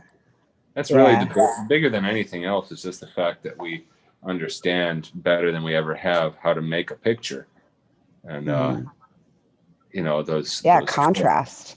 Yeah, little things like that. But to actually get almost scientific about it, and so many people are just pushing the limits and expanding that envelope every day. So it's almost dizzying sometimes. And then, of course, you look at some of it and say, "Yeah, can't wait to see that thing age." And I've seen enough of my own stuff age that it's caused me to come kind of circle back to the old understandings, and at the very least say, okay, if I'm going to not follow this guideline, I'd better figure out a way that I can make my exception to it work. Right. Like, do you find yourself, I don't know, I find myself doing a lot of touch-ups on certain pieces. Like I tell them, like, I want to see you in 6 years, and see how this healed up. And I think I got that routine from just tattooing in Florida, where they'd be like, oh, no, I'm like, they come in a ghost, and then, you know, I see them 5 years later and they're like, yeah, so I started surfing, and, you know, Yeah. every orange and black and yellow is gone, and like, oh, well, okay. And it's great. You know, I do have a lot of like no sun babies here in Oklahoma almost, and thank goodness. But I still say them like, you know, I want to see how this settles on you. Like, do you find yourself doing like just seeing your clients out and saying, hey, I want to rework this, or Well, like years I mean, later? I've been at it long enough that I've had people come back, you know, for that second pass, you know, that 25-year touch up. Yeah. And, you know, when they come in to bring their kids to get tattooed, right? And I'm cool with that. I love it, you know, and it gives me a chance to not only, you know, bring it up to date, maybe future proof it a little bit, but to also try to revisit it artistically a little bit. Although often they just want it refreshed because they love the piece, and, you know, they wouldn't want to see the character of it change too much. Yeah, no, I think I'm notorious now in my community that if I see you out, I'll probably be like, oh, hey, come in, because I see something, always different that I could just, you know, make something a little bit more rich or something a little bit more defined, or, you know, like months down the line. So now I just schedule it, and I call it like the 6-hour touch up. And I'll take pictures, you know, too. And by calling it a touch up, you're almost saying there's something that went wrong with the healing, which isn't the case. And, you know, I mean, Nick and I both are very big on working in layers, and our clients just expect that. And it's sometimes hard to get them to come back as many times as you really want. But the ones that truly get it, they're all about it, because they know that last pass is going to be where the real magic happens. Yeah, no, exactly. And that is like I should call it just the last pass. The beauty pass. Yeah. Oh, beauty pass. Nice. Beautification pass. Rejuvenation pass. Somebody tells the story, Nick, you're a legend. They were you might even know who the artist is. They were flipping through your portfolio, and they were like, you know, how does every tattoo like look so awesome? And you were like, well, the tattoo's not done until you say it's done. Mm-hmm. Yeah, well, and if they were looking through my portfolio, it's like every tattoo's had 2 layers. So minimum. Yeah, I love the extra layers. It's just being able to have, like staying put in one area so you see your clients enough. It's just, I think it's so beneficial. Well, and also, let's just say that you've got somebody coming in for 5 sessions for a sleeve, and, you know, there's a couple different ways you could do that, right? You could spend each session taking 1/5 of the sleeve and working it all the way to completion with the intention of never touching it again. And then the next time they come in, you do it to another section, and, you know, maybe if a line fell out, you might fix it. But other than that, you're not doing more passes on that area. You're just going to consider it done. And of course, you can do a great tattoo that way. It's just the skin does not saturate as much in one pass as it can in 2. No, it doesn't. And thank you for talking about that, because I'm writing a thing right now with Mark about saturation, and trying to explain it. It's like doing it in layers is just healthier for the skin, because it's like less so traumatic. Much time. Right. It has time to actually heal, you know, and actually, you know, like even what is going to, you know, kind of will be rejected, so you can see what works with them as well, like what could be more vibrant choice. And I don't know, I was taught to do it that way. You complete this area and then you move on, and then you complete, you know, these big chunks. But even laying things out was always so weird. So now I definitely have like a much slower approach, but the heals have been just phenomenal, you know. For a lot of my back stuff, I'll just gray outline everything, or light, like almost bloodline certain things, and then just like super, super, super light. And then I can go in and just really, really kind of just start my layering. And everyone seems to like it, but so different. than Yeah, the more and traditional. your clients need to get it, because there's going to be a stretch there where it doesn't necessarily look like it looks just sort of loose, Oh, and right. like, is it going to look like this always? No. Yeah. No, I remember, I'm like wiping this way. I remember when I first started doing outer space on people, and I had to have like a sit down consult, like a real sit down heart to heart conversation, You're going to look like a leper for like the first 6 months. It's going to look real weird. And then it'll just start being more beautiful and beautiful. But I've learned even with that, I will give them like maybe like a little like square inch or two of nearly completion, so they can see like that's the goal. That's what it'll turn into, just to keep them coming and not freak them out too much. It's important. There is a psychology to that. I agree. Mm-hmm. But that's the one I'll get real with people. I'm like, all right, I'm going to talk to you like a human now. Like I talk to everyone like a human, but I just kind of try to be like, I'm going to break this barrier real quick just to really make sure you understand that this is how it just has to happen. And they're always really cool with it. They never mind, so thank goodness.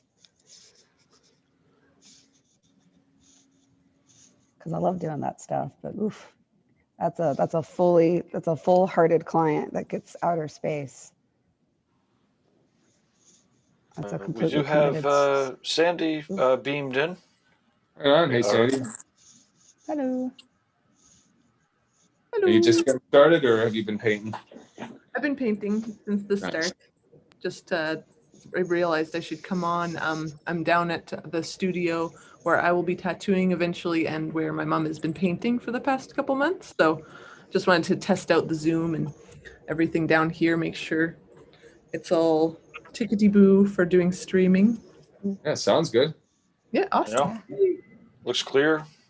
Perfect. Like the shine effect on that glass. No, thank you. It'll get brighter. Mm-hmm. Yeah, the tooth was very trippy. Did you? Wow, you just whipped through that. Woo-hoo. Yeah, Nice. mini skull. Oh, that's beautiful. Mm-hmm. Thank you. Yeah, that's cool. So if you want to use one of these. Oh yeah, beautiful. That tooth is great, and a little bit of liquid inside the bottle. I love that. That's really nicely done.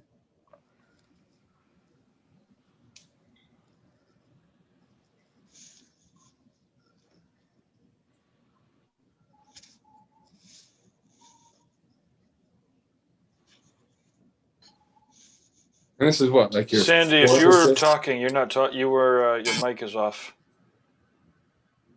Oh yeah, no, my mom was just giving me some advice on getting value and stuff. So I guess that's at first it was like, oh, she's just turning the mic off. Then it was like, it sounds like she's talking about something important. Do you want to relay some of that advice, or what was going on there? my mom's just talking about she might be able to say it better. I'm barely understanding what was going on, but she's talking about value checking with these like little tiny wood chips that she's painted different colors on there. She's bringing one over. I kind of use them for You don't have to be very for color samples. Like I hold it beside the item or beside the thing that I'm copying for values. It's those things that come in the package behind. like the stretcher things, yeah. Yeah, but I guess especially with smaller stuff, you don't usually use them actually to like keep this thing Yeah, I don't know.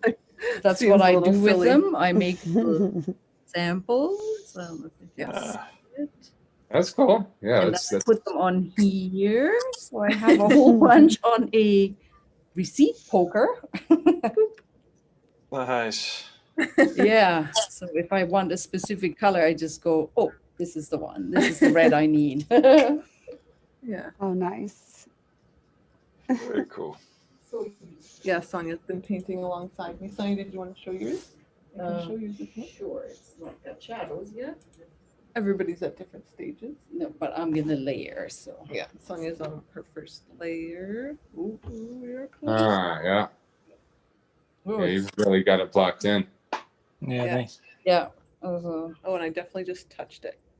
Oh, shoot. I'll do shadows later. Whoops. Yeah, everybody's looks so nice so far. Yeah. Oh, nice. Oh my gosh, I got black on this. Oh. Next or something.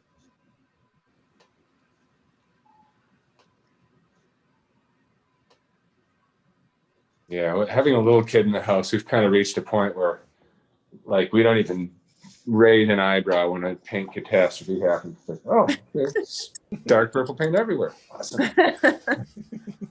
Have you had any cat paint catastrophes? You know, we kind of try to segregate cats from painting activities as much as we can because they really get in our faces. You know, they're not to just hang out and look pretty kind of cats. When you're doing have a something like that, they want to see what you're paying attention to and then be the thing you're paying attention to. So they're like, I must sit on whatever this is. Yeah, I have a curious cat, and I still have like little white paws all over my apartment of gesso, little white little paw prints. I can't. Yeah, you can't do anything around her. No. Yeah.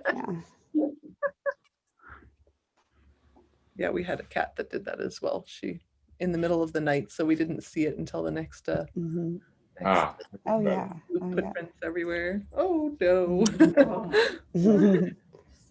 Yeah, I prime and I literally just paint at my studio more than anything and just let her, have fun with my roommates. And yeah, I'll be back just so I can do this.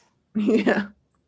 I remember this time that Michelle did a self-portrait and it was wet, and she just, it was kind of like the sort of wet where if you set it upright, it might run a little bit. And so she wanted to lay it flat. She didn't want cats to walk on it or get on it, so she put it in a closet.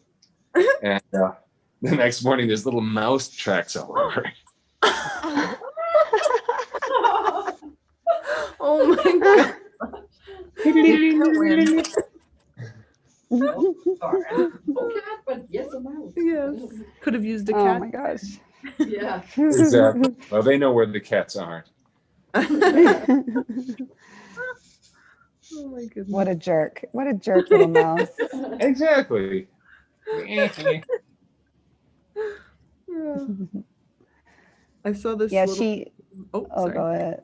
Oh no, I was gonna say, like, she definitely sits on my lap at home when I draw, and for some reason that's fine. But painting, it's like, these are oil paints. You will die if you eat them.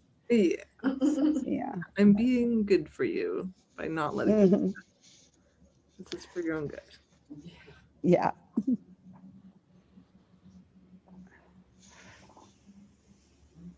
Yeah, we've actually got a new guy around who's I'll try to eat anything that falls on the floor type, which is usually more of a dog thing.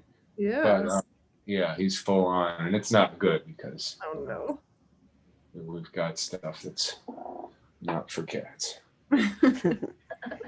Yeah, my cat likes to roll in everything. Oh. So I would have to like sand down some gesso, and she'll find a little dust pile, and just, oh yes, and just roll around. I'm like, no, no.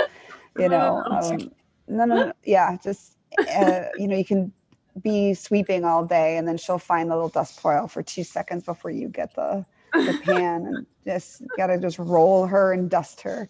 Oh god. Animals. Oh, cutie guys. Yeah. Yeah, I tried to find a cat skull for this one, and I have this is a raccoon skull. Oh. I'm pretty sure. But You find that one Just- yourself? I have a very big curios cabinet that I've just been collecting over the years, and I frankly forget what things are these days. I'm like, this is some kind of feline animal. They're pretty close in relation, and it doesn't have teeth, so I really can't tell. Like, if it had teeth still, I could tell you, but Yeah, that makes sense. yeah, it's just like a little It's a little toothless guy. He's cute. Oh. Yeah, one thing about our daughter is she's not squeamish about stuff. And so if we find bones, she pretty much won't want to move on until we've done the full identification, you know. So there I am on my phone. Oh, It's I like, love okay, so it looks like it might, it's canine. Let's see if this is a coyote. You know, we'll go through the possibilities. It's fun. Oh, I love that. That was my college years. I love that. That's awesome. I love that. Yeah, are they into like owl pellets and stuff like that? Yeah. Oh yeah. She digs through owl pellets and it's like, oh, I found another skull. Oh, that's amazing. Yeah, I know that she like paints with you and stuff like that. I think that is so cool. I was kind of the same way. I'm like, that's adorable. She has the mind of an adventurer. Mm-hmm. Yeah, I like did art school for a bit and then I moved immediately into biology. Oh wow. Cool. Yeah, I was like, okay, this has got this. Let's do something really hard while I'm here because this is really expensive. And then I got to tattoo all the biologists, which was that's cool. amazing. Yeah, it was very safe. You know, I had lots of biker opportunity, but I really love tattooing the scientists.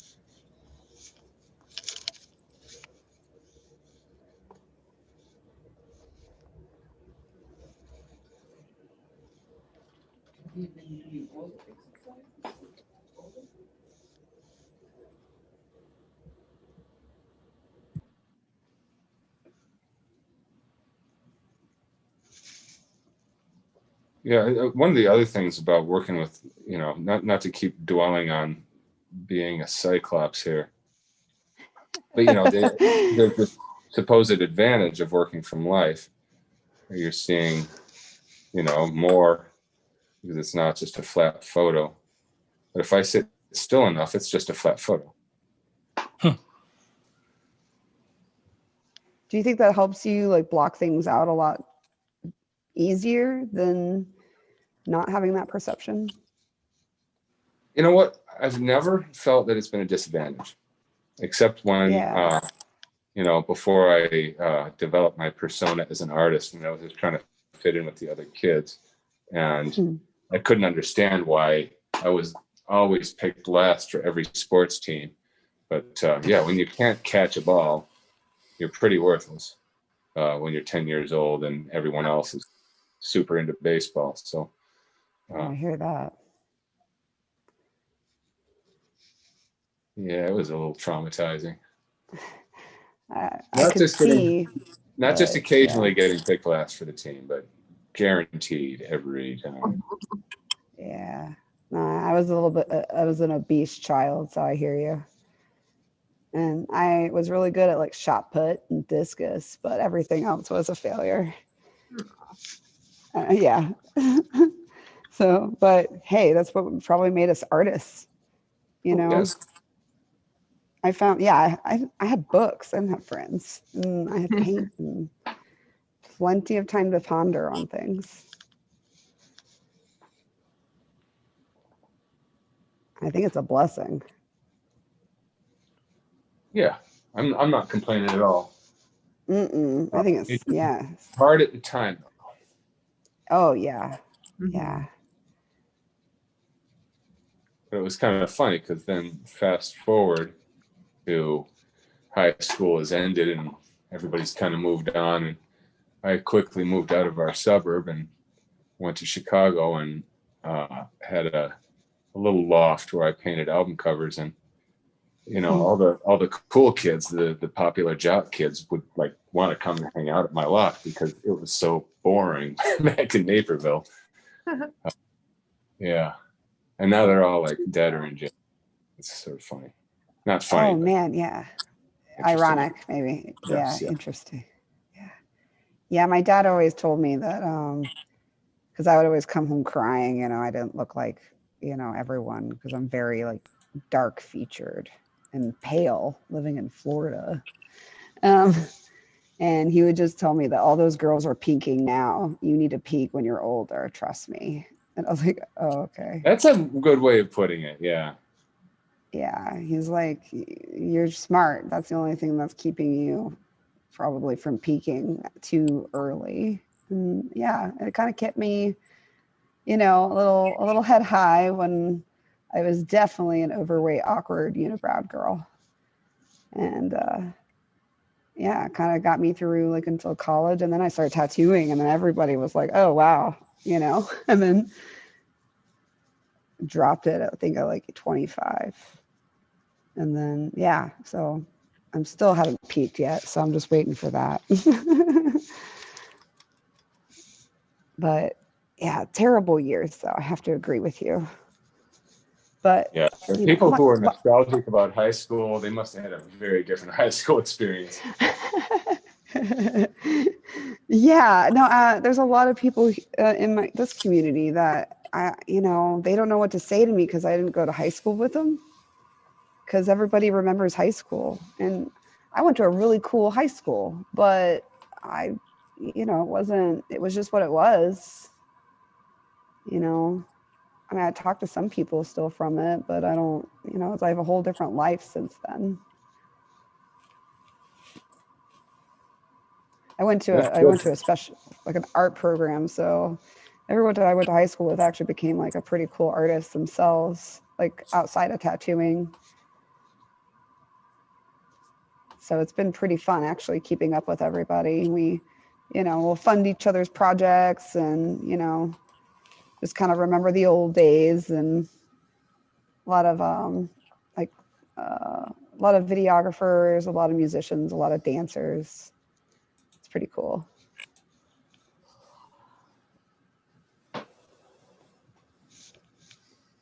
Okay. So one of the things that not to keep talking about Brian Mark Taylor, but one of the things that I was just commenting to Michelle about earlier today is I really like how you'll see paintings he does with, they've got knobs and things like that, you know, like a sewing machine, for instance. And normally,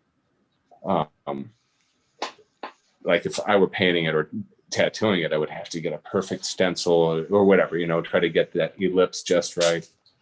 But he just suggests it, right? And when you look at the painting from a distance, the knob looks round. But you look at it up close and it's really just suggesting it. And that's so counter to how we tattoo. But I'm trying to do a little bit of that here.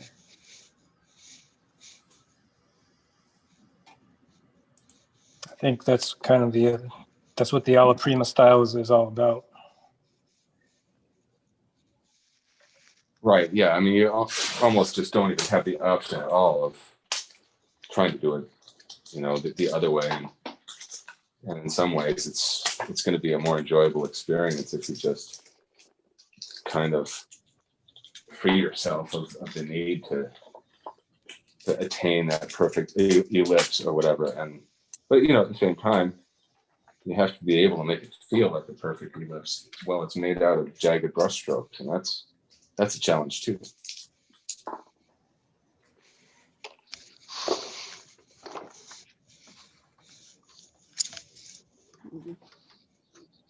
Okay, I've got a couple more Zoomers. Oh, right on. All right. Melissa's actively in and adjusting her camera, and then Amy is still connecting. All right, Melissa, how goes it? Pretty good. Been super busy. Yeah. Oh, am I the only one not doing a blue bottle? Amy, could you turn your camera sideways? Oh yeah, you always tell me to do that. I'm only just doing this to show it. Awesome. Looks great. It's a little bitty video. I just used the only little canvas I had, but Awesome. I kind of when I tried to do the fuzzy part on the shadow. I guess that my paint was a little too wet, but your description the second time was better. Just barely touching it, but I like that technique. No, I mean that shadow looks really nice though. Yeah, really soft.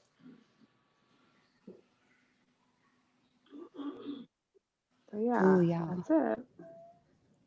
And just so people bad that aren't familiar, where are you beaming in from? Oh yeah, I'm from New Mexico. I'm from Roswell, New Mexico. Roswell. We talked about the aliens at one point. Yeah, we got AOK tattoo in Roswell. But yeah, I enjoy this painting. The community is amazing, guy. I'm so glad you're jumping on. I don't know if you can hear my dogs in the background, but they're howling. Yeah, your dog's pretty loud. Sounds like he's not just talking though. Sounds like he's singing. No, that's how he talks. It's hilarious. I think my husband's having him talk at him, and he doesn't know I'm on here. That kind of reminds me of this time that Michelle and Kai and I were at this outdoor yoga thing, and at the end of it, everybody started oming, and the dog next door just got into it. It was so good.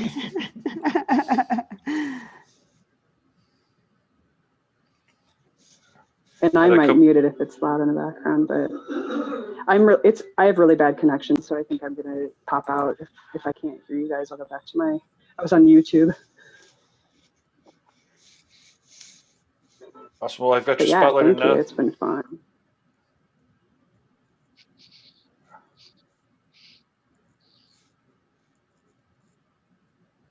I was just reviewing Nick's video of the critiquing seminar that you did in New Mexico at the Paradise Artist Retreat. Yeah. It's gotten a lot better since that one. I think that was the first time I ever gave that. Yep. But it's definitely, that was a while ago. Yeah, it's a much better presentation in its current version. That's quite an idea, though. The idea that critiquing is a skill that you would even take the seminar for. But I get that. You know, it's a thing that, you know, if you do it wrong, you can actually like scare somebody off, or, you know, be extremely unhelpful. Mm-hmm. Yeah, even for the person, like, to be able to self-critique accurately so that you can improve your own work. Yes. Not everyone has access to someone with tons of experience and knowledge, and so, you know, you're more on your own. So that's kind of also what my presentation is meant to help. Gotcha. Yeah. Knowing what to look for by yourself. Nice. And for some people, of course, that means really being hard on themselves. And I imagine you're probably encouraging people to take a more measured approach than that. Well, yeah, so it's kind of like divided into like artistic personalities. I've found like there's the people who are not hard enough on themselves and don't know what to look for in order to improve. And they think like, you know, like they've made it. And then there's the people who are much too hard on themselves and can't find, you know, the like positive things that they did to build off of. I really don't like my situation in here. I might just maybe not opt out of this. I can't really, I have no easel. I'm getting some duct tape.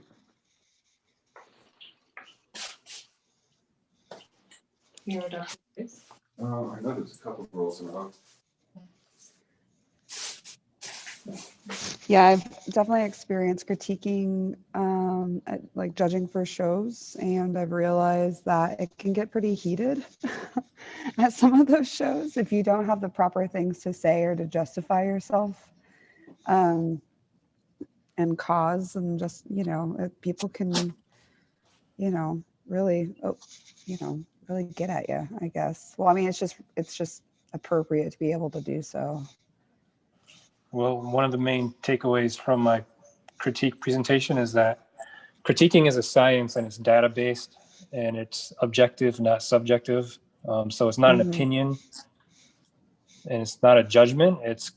It's data-based, and you can demonstrate each aspect of your critique through an example or through data. And it's not just an opinion of this is good, bad, or I like this or don't like this. Yeah, I never really quite like to, I don't know, especially just, you know, working in science, like if you have too much of a biased opinion, where is that data coming from? If it's just based off of pure, you know, human mental judgment. But yeah, it's good training you know, so that you're doing it. 'Cause yeah, you have to be able to defend yourself, like when you're doing that kind of stuff, for sure.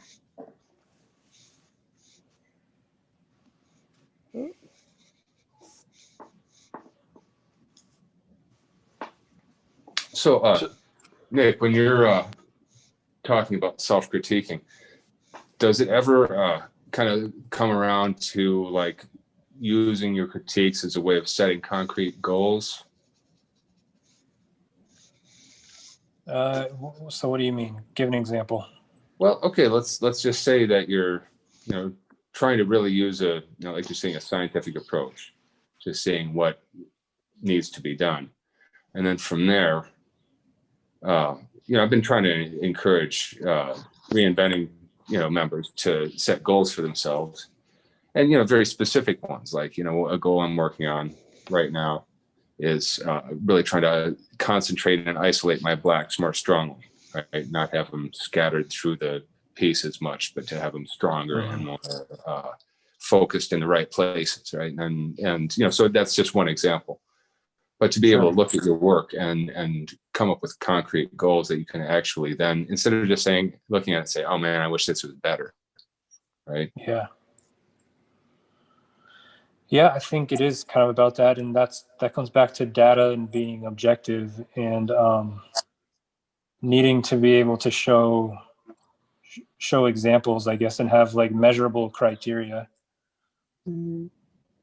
And if you're just giving an opinion of I like that, I don't like that, there's nothing to measure there, and there's no data, and there's nothing objective that you can measure against to set a goal for yourself. Right. How can you even improve it without those things? Yeah, and most tattoos are representational art, and so that's a great opportunity for objectivity and for data, because something like a Jackson Pollock painting, there's no, it doesn't represent anything. It's just emotion spilled onto a canvas, and you can interpret it how you want. But in representational art, it needs to be read a certain way, it needs to look a certain way, or else it's not the thing it's intending to be. Right. And also sometimes you want it to not only look like that thing, but for example, if you're painting a still life of food, you want the food to look appetizing, right? If you're painting, something that's supposed to look warm, you want it to feel like it's warm. You want to really convey that, and that's where you get into these subtleties, and that's where, when I look at my own still lifes, I feel like I've got so much work ahead of me. Well, and that's where it becomes really objective and not subjective, because if it didn't achieve that specific goal of looking like the thing, then you could say objectively it needs to improve here, here, and here.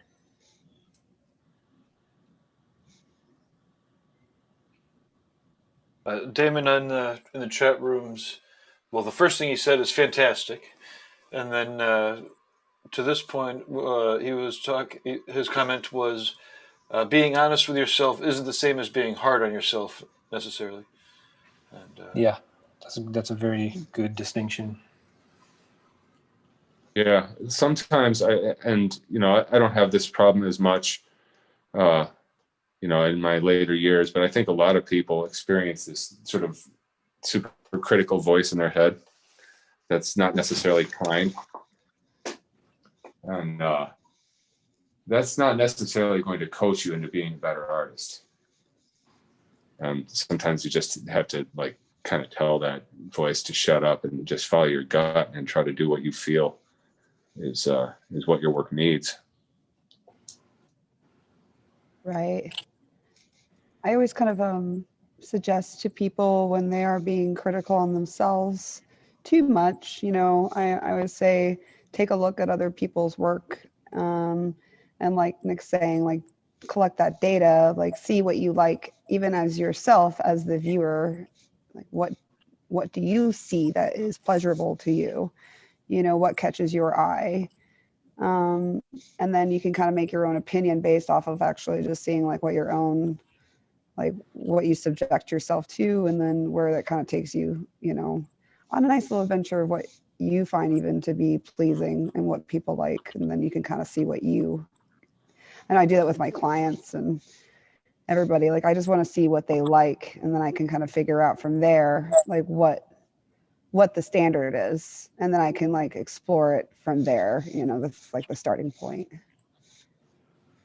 And I'm doing that with my counter girl right now too, because I want to see what she thinks is classy. Like, look at other shops. Tell me what you think looks really good. And then let me see what you find, you know? And I'm impressed. I'm good. She's doing good. Sometimes I think it takes that exploration, you know, just to look at art. Like, people don't, there's a lot of people I'm finding that don't actually like have experience looking at art subjectively. Like, they like it and they don't know why they like it. And they've never been asked to look at it and be asked why. And I think that's really important to, you know, collect those skills too, to be able to just really, truly, you know, ask your, or, you know, kind of be a little, just not hard on yourself, but yeah, just see where you want to develop from there.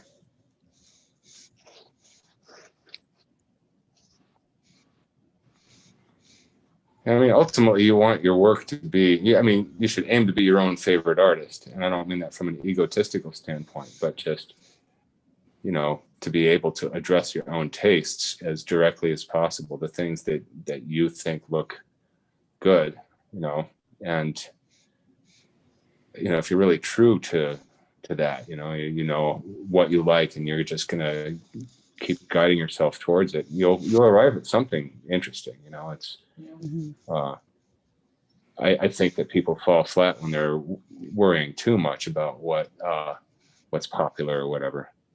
Oh yeah, like a trendsetter. Yeah, no, they are. But try to at least open it up and have them look at like what contrast is, and at least teach them the basics through, you know, them noticing themselves and realizing what they're noticing.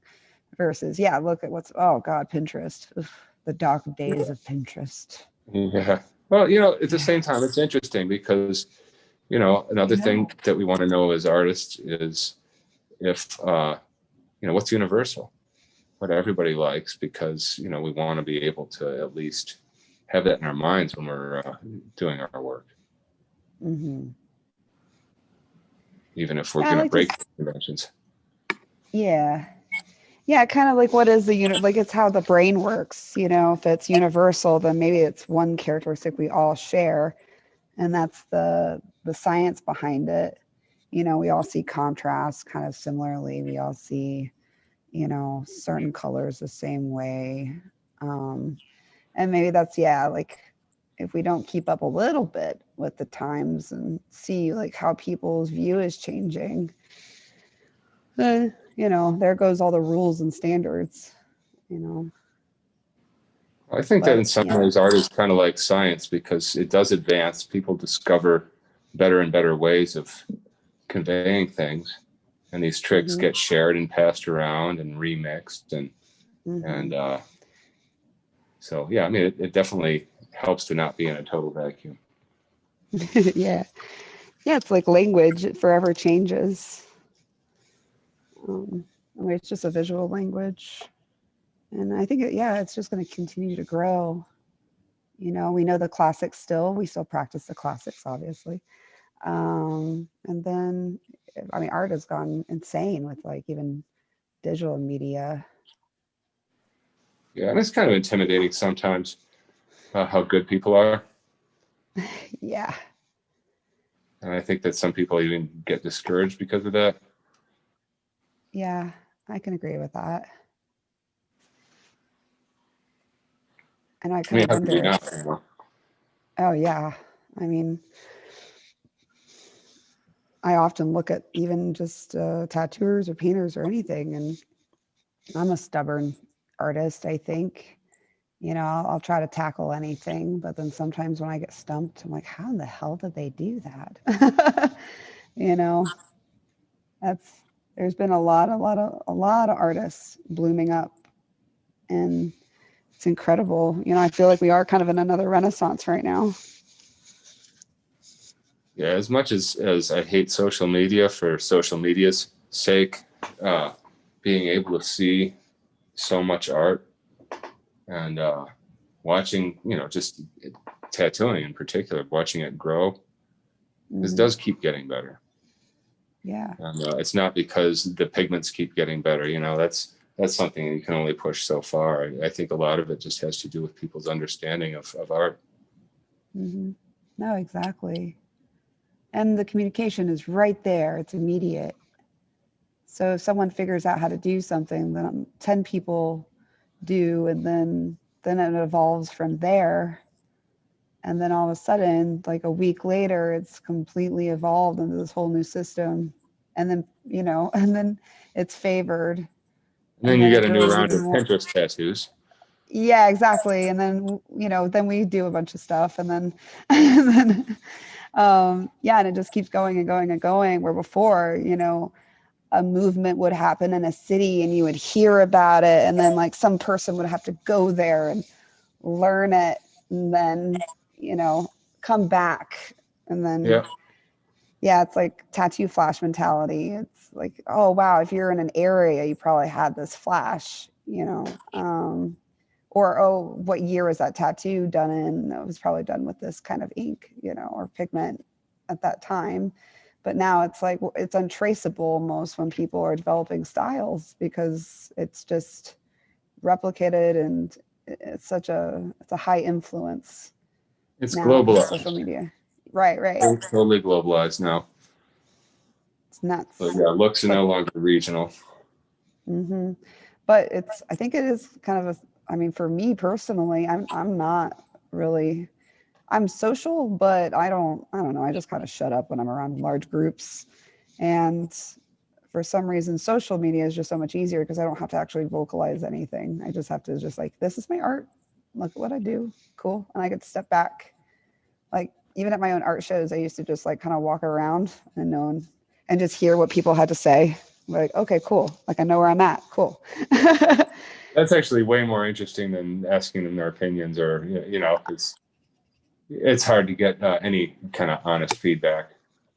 Oh, absolutely. No one wants to insult, but yet I don't take it that way. And I would love being, kind of a shadow figure, just so I could get that honesty. And I love that I can still kind of do that on social media. Because I leave it very just as much as just a little bit of what I do in art stuff. And it's been pretty nice, honest feedback. I definitely don't try to let it rule me, because that can right, because then happen. you're wondering, okay, how come I didn't get as many likes as I did with that other one? And that's kind of God. very Yeah. bothersome. And once you know the answer to that, you're just like, oh, whatever. Okay, fine. It's like some weird algorithm doohickey. I'm over it. This is cool. Whatever. Pretty much just if there was boobs. Right. Yeah. Oh, like if it had boobs? Yeah. Oh, yeah. Oh, gross. Yeah. Yeah, every now and again, if you need a spike, just do a quick under boob tat. And then there you go. Yeah, I think a lot of people just really resent the whole sense of it being this kind of popularity contest and having to compete. And of course, back in the day, we didn't have any of this, right? You had to get in a magazine or work the conventions, and otherwise people just didn't know you existed at all, except locally. It was just a different demographic, a different economy, a different, type of career, really. And now there's this whole strange attention thing, the attention economy, I think they called it. Where your value is and how many eyeballs you can get on your social media account. Right. Like the value of your worth is based off of your popularity, and it's like we are now the paintings instead of the people, like the paintings themselves. Right. Yeah. You're selling yourself rather than your art. Yeah, I'm not comfortable with that. No. Yeah, I never really have been. And I mean, it feels like I've been like under some kind of weird, like classic, biblical film about, temptation. Because even in my own career, I get it. Like I'm just like a smaller person. That's a female that does stuff. So that's like money to some people. And they always kind of like try to like sell me on this idea that I can like sell myself as an artist and try to tell me the benefits. But then again, I'm like, I am very much show me actual facts that would actually benefit me in the long run. And they never really can. It's always these very temporary, really kind of shallow ways of presenting myself through attracting people through a different guise. And that's not how I was raised, I guess. And plus, that's not even, it misses the point. It's not about the numbers. Anybody that's following your work, you want it to be somebody who might actually get your work. Yeah, exactly. Like I've been denied jobs in certain areas in certain cities because I didn't have enough followers on my Instagram, and just like for simple guest spots. And my reaction was like, but I have clients, like my own clients. I don't need any walk-ins. And they're like, no, you don't have enough followers. I'm like, I don't understand what you mean. I have clients. They're waiting. That's the first time I've ever heard about that. Oh my gosh. Yeah, I'll tell you if you want, but I'm not going to tell it publicly. But it's fucking hilarious. I laughed out loud. I said, okay, space pants, and walked out. And that was in Portland, Oregon. Portland, okay. Mm-hmm. That's wild. I've never heard of that ever being a thing. You know what? I never have either, but hearing it, it makes perfect sense that it is. He was very Instagram famous, and I found out after. But my client got tattooed by one of his workers, and so my client referred me, like, oh yeah, like maybe let me ask my tattoo shop. And he didn't even look at my portfolio. He just looked at my Instagram numbers. And I just remember like, what a twerp, but yeah, sorry that I say that. But I don't know. It terrified me that we were going, that was like so Black Mirror to me. But needless to say, I got another guest spot and everyone heard the story of who it was. So I got a lot of nice laughs out of it. And that guy sucks. Yeah, I would like to think that that's not like a standard that's going to become widespread. Oh, I really hope it doesn't. I mean, screw it. I have my own shop, but I have friends that I would like to work and travel, and I don't know. I just don't see the value in that. Like when you have real clients that actually get tattooed by you, it doesn't really matter what numbers you're at. Are you business savvy enough? Are you organized enough? Are you kind enough? Are you what's your bedside manner like? He was judging your value based on that because he probably judges his own that way. Oh, absolutely. He was thinking that was the standard and he was being obedient by it for some reason. But he was also just being a jerk. So, but yeah, that is super weird. I'd never heard about that. Oh my gosh, yeah. Yeah. Okay. Thank you. Thanks, guys. I'm really like bikini lady and have like 1 million followers, and then be like, yeah, I'm like totally a really good tattoo artist. Look how many followers I have. That's been my whole career, I think, actually, is competing against that, because I've been in the convention scene for about 10 years, and that's all it's been is like, Renee, why do you wear this? Why don't you wear this? And you know, I've had to defend plenty of times. I even when I'm doing like under boob tattoos for my clients, I'm just like making absolutely sure that I'm not making a picture of that for Instagram. That's like, okay, now if you could just barely hold over the places I can't put on Instagram, like I'm always just making sure they're really comfortable and you don't need to exploit your clients to have people that you actually want to tattoo. Well, Instagram now is like, they've got pretty good on their censorship. But I mean, it's a little sketchy because I guess they're having a problem with plus size women. And the algorithm isn't set for curviness or voluptuousness. I've heard that it's because there's just more skin showing in a bikini, so then it's showing up as like more nudity or something. But I mean, that doesn't. I really heard make it was sense. the like the Pictures, right? Like I heard like, it was like the that's like- creases. what creases? Oh my god! Oh Yeah, like more tightness, more folds, more crease, like more shadow. Cleavage than I thought. lines, yeah. Right, because it's an algorithm. It's not a person. It's like Right. You want to hear a great story? Chet Zar had posted some monster and it had a pair of like bugged eyes, and it got totally shut down. And then he reposted it and got shut down again. And yeah, then you look at it and you're like, okay, I can see how something with the intelligence of a grasshopper would see boobs here. Oh, poor Chet. I can just see him like, what the fuck? Happening. There's no nudity or anything. Well, he arrived at eventually finding it hilarious, but there's definitely a WTF moment there. Oh my gosh. So we've got Nate here in the chat room. He's got a couple questions, and let's see.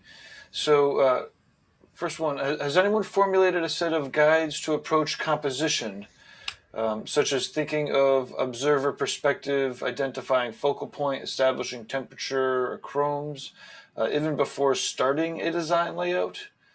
What are the main ideas do you keep juggling to ensure that the composition starts well?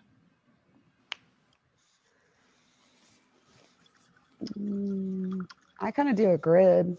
I don't know about everybody else. I do a real simple grid if I want, or a complicated grid, but it always starts like I just divvy up into 4 lines, and I just do a real simple, like if I have a square, I'll have 4 main points that the eye can just move around to, or I'll just get more complicated from there. I talk about that a little bit on my painting thing that I do. And there's a lot of grids online that you can find as well. It's really helpful. Just if you can't kind of get the patterns down in your head, but sometimes there'll be a high contrast point will be a focal point, or it'll be a dramatic foreground point will be a focal point, or an edge, or something that is attractive. So that helps. That's one way I do it. I think part of it also depends on the kind of composition. Like if it's a landscape or whatever, do you need to establish a horizon line? So, depending on what your context is, you're going to maybe have a different approach.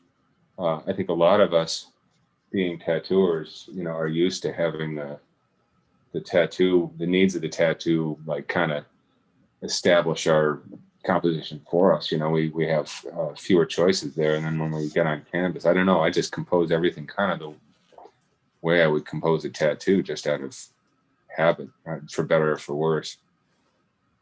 Got that S-curving flow and all that. I mean, not with this, of course. The composition here happened, when the objects were placed on the table. Yeah, my answer is there's as many different composition rules as there are potential images in the world, and so that's basically infinite, because your only criteria as an artist is where do I want the viewer to look first, where do I want them to look next, and so on. And there's infinite choices for that. So there's infinite choices of mood, of movement, of pictorial arrangement, and so composition is anything you want it to be, as long as you're intentional. Yeah, good point. I guess what I would ask in response to that question is, to the person who asked the question, is there a particular thing that you're struggling with or trying to get past in terms of figuring out your compositions? And I know, because it's such a general question, and sometimes it's hard to answer a question that's that big. But if you can narrow it down to like trying to figure out a particular puzzle, sometimes we can make more sense of it. Or the rambling happens. Like, or you could. Yeah, you've got a room full of artists here. We're going to ramble. Oh yeah. Which is also fun sometimes. I am gonna head home. We're just leaving the studio, but I wanted to say thank you to everybody, and Yes, thank you. had so much fun. Thanks, Nick. I'll finish it off and post it, but I made it pretty far tonight. All right. Yeah, it's looking great. Awesome. Sandy, glad you could join us. And Sandy's mom, thanks for your advice and support. It's great to hear Ooh. your hints and all that stuff. Yeah, Yeah, we're thanks, just Sandy's actually, mom. Gabe, you were talking about the studio tour. I'll just do a little Oh yeah. because there's a million paintings of Sonia's around. So Oh, jeez. Nice. Oh, wow. Yeah. there's all the ones that are on the ground. Wow. Yeah, nice. Prolific. I'll try not to make Oh, everybody wow. sick by going too fast. But there's all of this wall as well. Oh, wow. Yeah. That's some art. Yeah, she's got some Nice. stuff going on. All right. Well, good night, everybody, and see you again soon. Good night, Awesome. guys. Cheers. Good night, good Thank night. you. Thank you so much. Thank you. Yeah.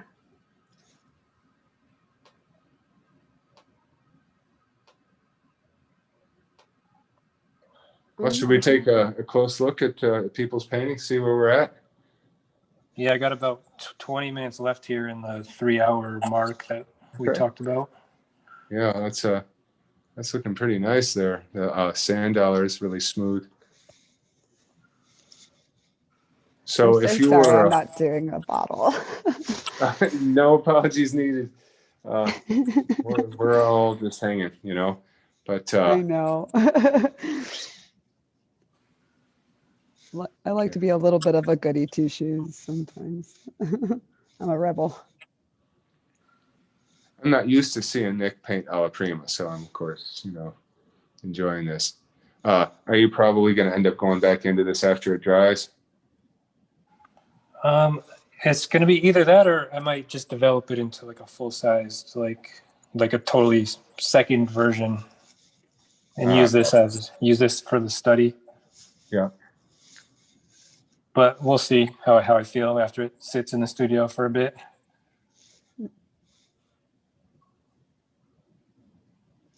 But I'm just kind of putting my finishing touches on the foreground here, and then we should probably in the last 20 minutes of the piece here. Yeah, beautiful.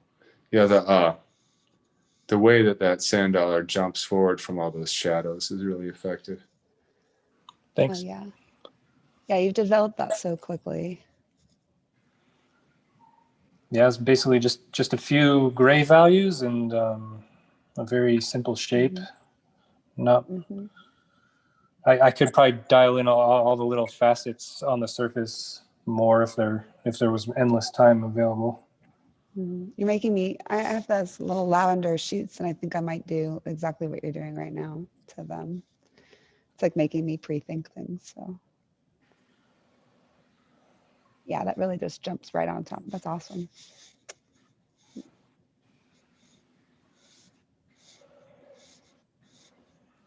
All right, let's take a look at Renee's. Oh yeah, here I've so kind of working on the skull and making sure at least my little textures are in place. So when this dries, I can just go right on top and develop those a little bit more. Candle's looking a lot more like a candle. Oh my gosh, I know. Heavens. Yeah. Reworked that. And I'll smooth it out a little bit. I do kind of like let my oil get to a certain point before I go in and really buff it out. And so I'm just kind of waiting, giving that a little moment. And at least I'll get everything ready for round 2. But also putting in all these little boops for the lavender. And I really can't wait actually to look at this when it's like more light in here too. I've just left it real kind of dark and dreary, and I might put in a little bit more texture in the fabric with some different lighting. So, but then like do some really dramatic lighting on the skull. So Yeah, I'm excited about this one. It's not an octopus, Gabe. It's kind of weird. Yeah, this is weird, but it's fun. So yeah, no, this has been really great. And then let's check out Melissa's. Melissa, you still here? You've been very quiet. Oh yeah, look at Yeah, I'm that. still here. It's been a bit since I've been able to sit down and paint, so this is kind of nice. I picked up a seminar from Joshua Carlton about dry brush techniques, so I've been working with a lot thinner layers, which has tended to help. And then I found these little makeup brushes. I like that they're really stubby. And so I actually get like a little bit more pushing and pulling. Yeah, you can really grind those stubby bristles into your canvas and kind of do like a pencil shading. It feels a lot more natural to me that way. It's just kind of nice.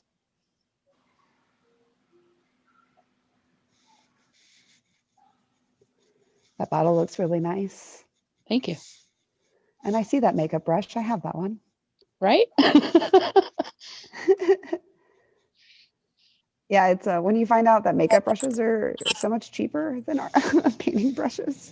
Oh my And they're gosh, like, it was beautiful. they're made of the finest bristles. Yeah, I'm like, oh, cool. Thanks, Sephora. And they give you those little holders with them too, so your bristles don't get messed up when you travel.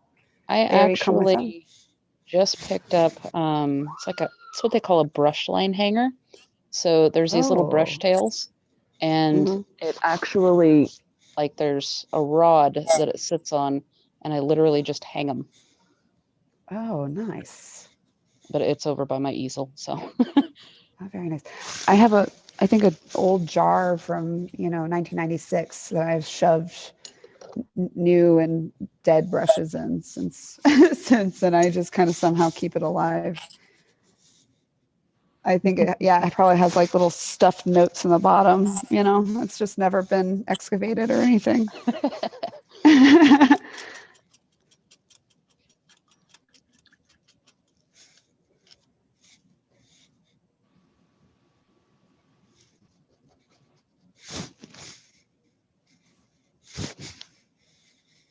Guy, your piece is looking good. That glass is looking really like it's coming forward a little bit more, even as you detail that sunflower or that starfish. Yeah, I could spend the whole night just in the starfish, and I'm really trying to figure out how to convey it loosely, because the real one has such cool patterns, but it's just, it's not that kind of painting. So I want to figure out a way of suggesting the patterns. And I'm so impressed by people's paintings that are, loose, but still manage to contain all that information. So that's what I'm trying to do tonight. That's my goal.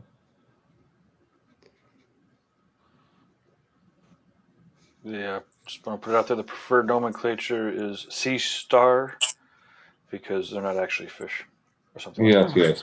They're kind of terms. I know. Okay.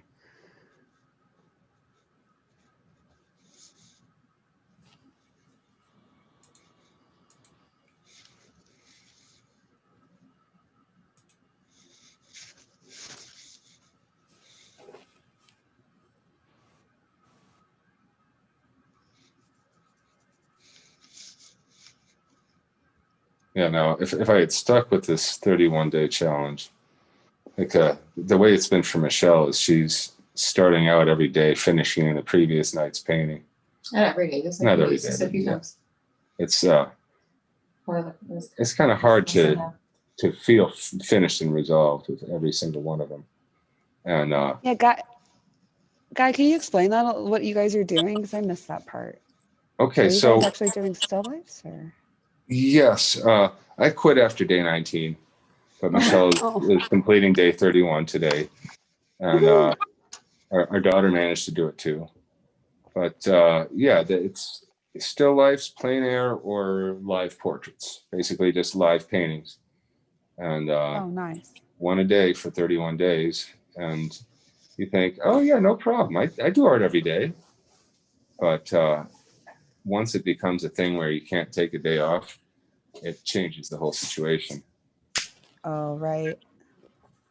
I did 100 portraits once during like summer break, and I think it broke me a little bit. Everything turned into a contour line drawing. But I mean, that sounds tough. That would be fun. Wonder if I could figure out how to do that now. Also, That's awesome. Strata Easel has these challenges more than once a year, because I know that they did it in September. Mm. And yeah, we found out about it because of this painter that we had mentioned earlier, Brian Mark Taylor, who I've seen him do this challenge 3 or 4 times now in the couple of years I've been following him. And so it's really interesting, like once you actually get into it and you start just looking at the hashtag and seeing what the other artists are doing, and you start to notice some of them every day, like, oh, I wonder what this person's piece is going to look like today. And some of them are people that don't really have much in the way of following, but are just promising and have an interesting approach. And probably about 100 people were involved. Oh, that's awesome. No, I like it better when it's small like that.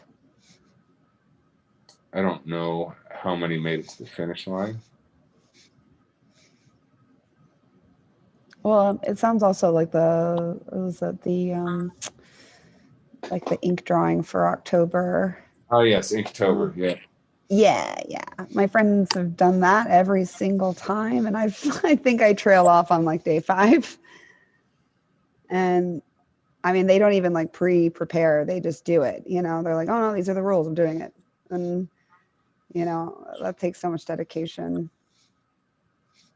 I think. Well, and then of course, you could do it or you could do it. You know, I mean, like London Bellman was telling me that, like last Inktober, by the end of it, he was putting in like 12 and 13-hour days on some of his drawings, just because he felt like every day he had to do a little bit better than the previous day. And to keep that up for 31 days is punishing, to say the least. Yeah. Plus, nobody can do that. Nobody can be better than their yesterday's self for a whole month in a row. That's too taxing. You'll just fry out after that. Yeah, you don't want to burn yourself out. And I think that's one of the reasons why I stopped, is I didn't want to not like painting. But I think under the right circumstances, I'll try again at some point. I'm a little sad I didn't make it. Oh, it's okay. It's understandable. I feel like I only have so much energy to spare on certain things. So I really make sure that I set aside energy just to be able to paint. I feel like I'm responsible myself. Like that's one thing I do make time for. Everything else has to be scheduled out in advance. But I just knowingly know, like, I need to make time for that. And if I do too much, I burn out a little bit.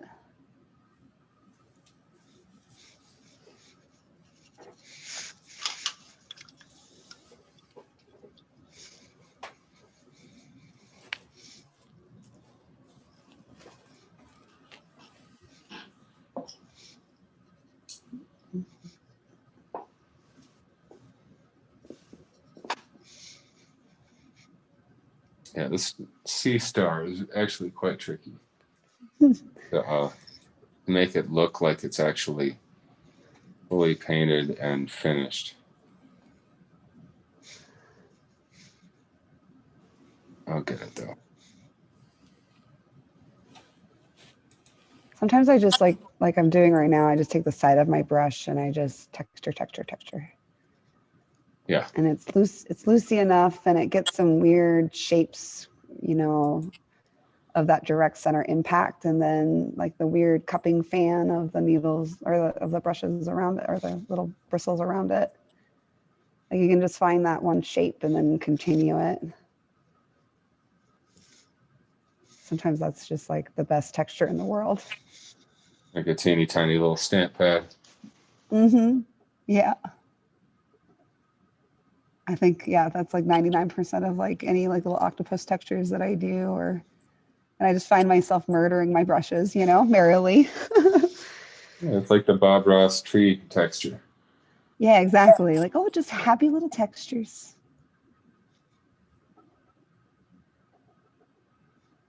especially if I want something to look like in the distance, you know, you don't have to do much work at it. You just kind of dab it in. Man, I really did grow up on Bob Ross.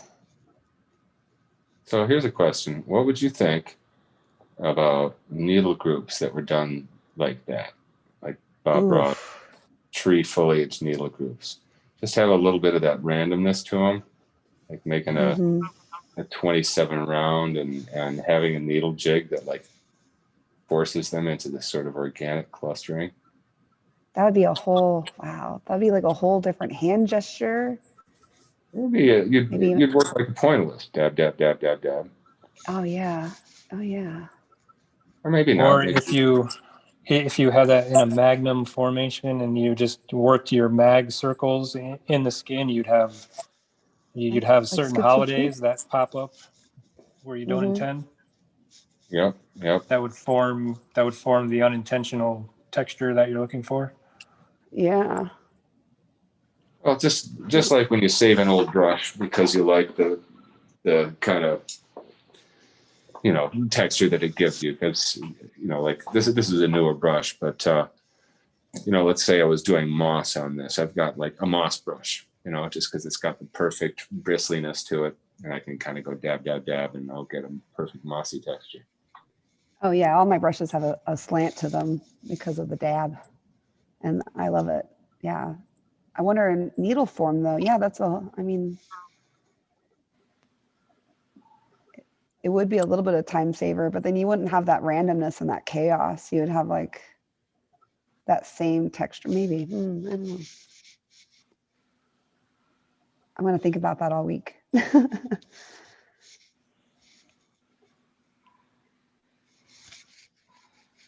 Because I heard that there's people making these like cartridge kits where you can pretty much come up with your own needle groups as long as it's something that can fit within the cartridge casing. Where did I hear that? They're like generic cartridges and you can just come up with your own.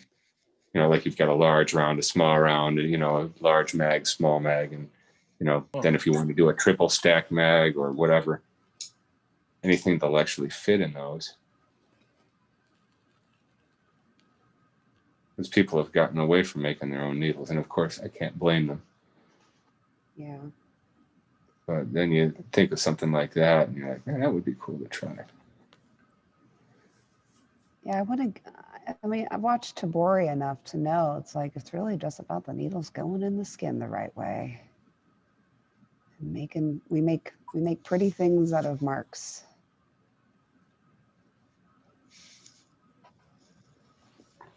And that would be really kind of like an interesting, you know, exploration, seeing like what different textures you can just naturally get out of, yeah, these like fun little configurations. Well, yeah, think about like Procreate. You can create any brush, right? Or, you know, get brushes from other artists, and it's fun because you get a different look from it. So, and then you take tattooing and you have just like a couple of very basic shapes, and that's it. I think it's because people like don't practice like their hand gestures enough too. You know, I remember like with rotaries, my mentors were real weird about me starting with rotaries because they're like, you're gonna cut someone in half if you use this. And I think, you know, that's probably like what we don't go too wild with needle groupings because we don't want to confuse people too much and have an oopsie-daisy, you know. Because I remember like trying a 27 mag for the first time. It was, you know, like you're just trying not to snag the entire time. And now I wonder how even that was a problem.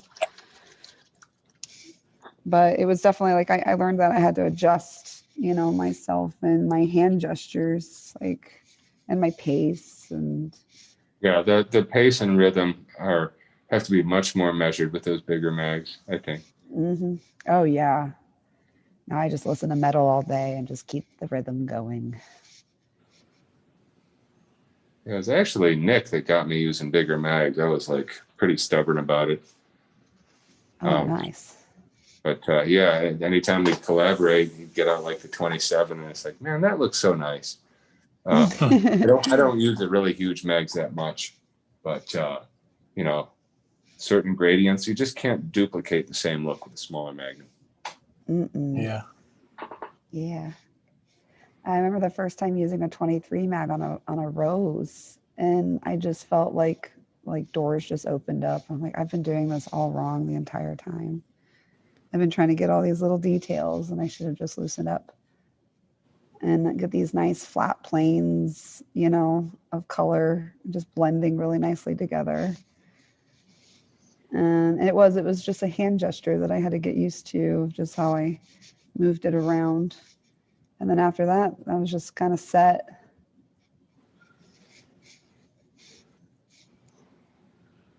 But yeah, I started with, I think, sevens and sevens. 6 flats and singles. That's what I started with. Ooh. Oh my God. Ouch, right?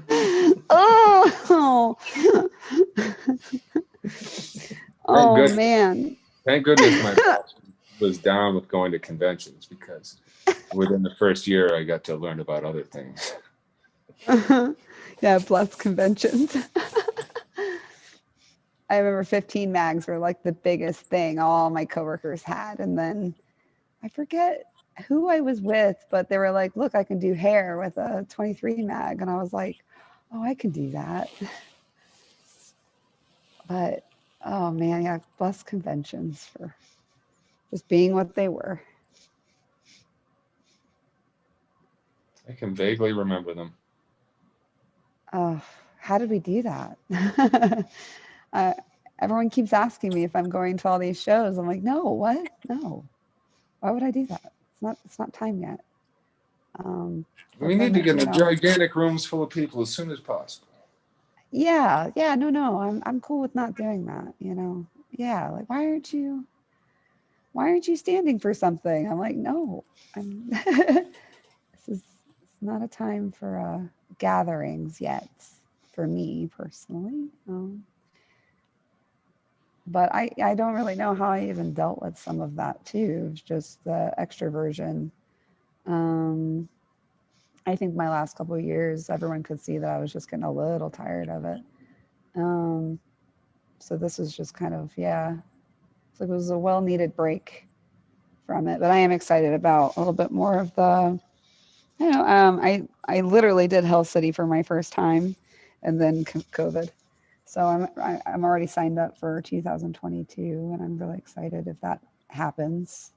You know, there's like little shows that I really did kind of change how I was conventioning and traveling. And I really miss that. Like I miss, you know, the more fine art community for sure.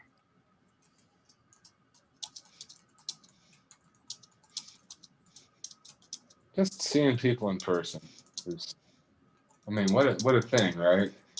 Yeah. Took that for granted so much. Grabbing a bite to eat. Yeah, how about that? Yeah. We haven't done that in a year. I mean, literally. Yeah. I told my friend today, they were like, how you doing? I'm like, I feel like Major Tom, and I'm in my little spaceship. And yep, this is it. And I'm totally okay with it. I've been doing this for years.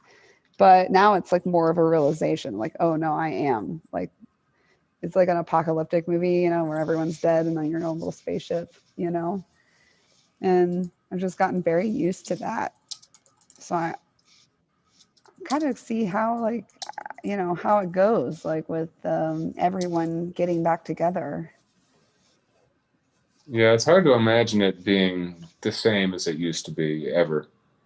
Yeah. Like festivals and stuff like that. I don't know how that could happen. Or just feeling casual about things. Just the idea of being carefree about being around people. Yeah, gosh, you know. Yeah, let's just hang out.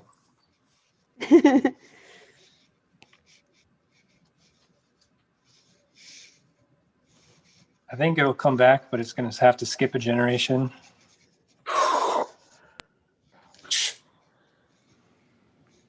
Yeah, that's true. Like everyone who's alive now for this, you know, is going to have to be gone, and then the people who never knew it, it probably would get back closer to how it was.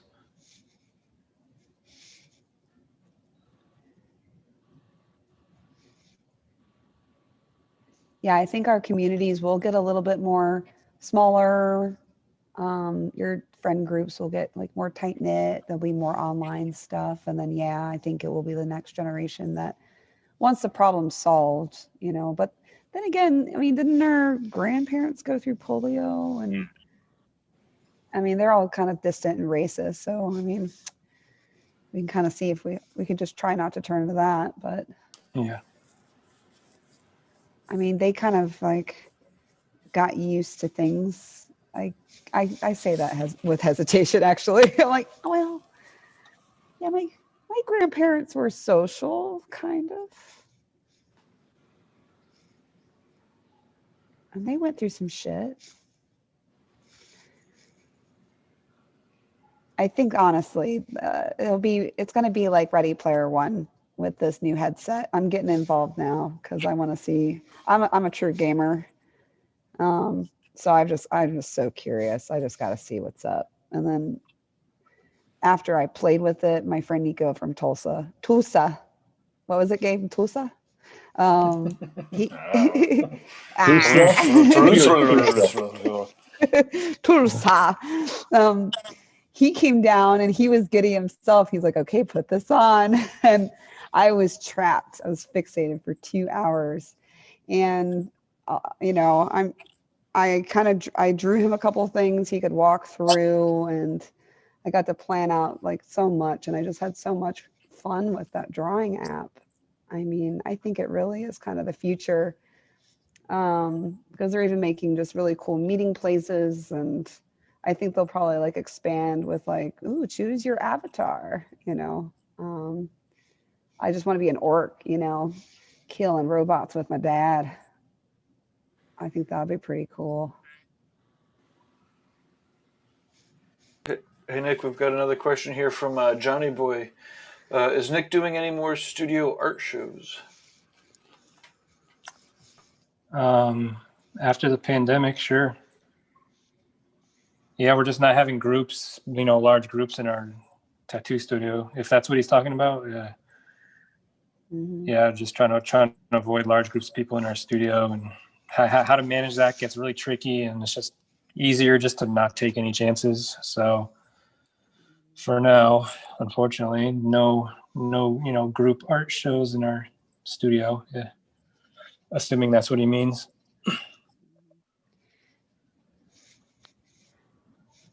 But hoping to get back to it, of course, when things are a little less weird.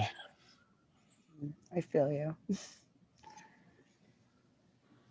Yeah, I've seen some photos of gallery openings in the COVID era, and it's not the same. No. Like you want to have a shoulder to shoulder crowd in your gallery opening, but that's the last thing you want right now. Mm-hmm. Yeah, my space is huge. And we're actually set to build like a bigger gallery or a longer gallery wall in February. And I have to say, I'll be honest, it is just a little depressing that I haven't been able to do all these shows that I already like set up for. And I'm just, you know, I'm patient as a rock anyways. So I'm just kind of holding out, but everyone just keeps like, so when's this happening? I'm like, obviously it's still COVID. And yeah, I'm just taking the right procedures, and I'm just going to wait. I'm just going to, you know, fine tune everything while we have this going on.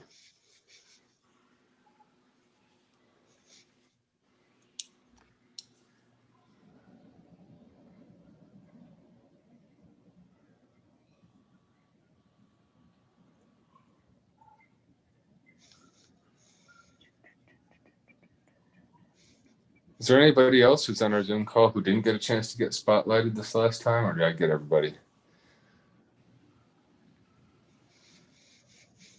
I must have got everybody. Yeah, you got everybody.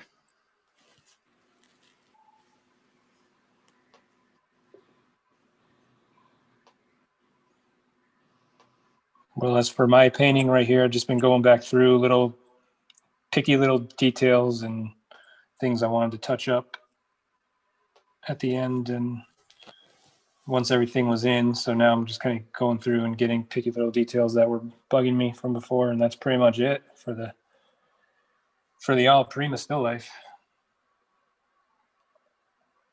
Yeah, I'm kind of at the point where I'm starting to deliberately try to put in some looser brush work since I've got the shapes represented pretty well. And trying to force myself to get a little bit of that looseness in there.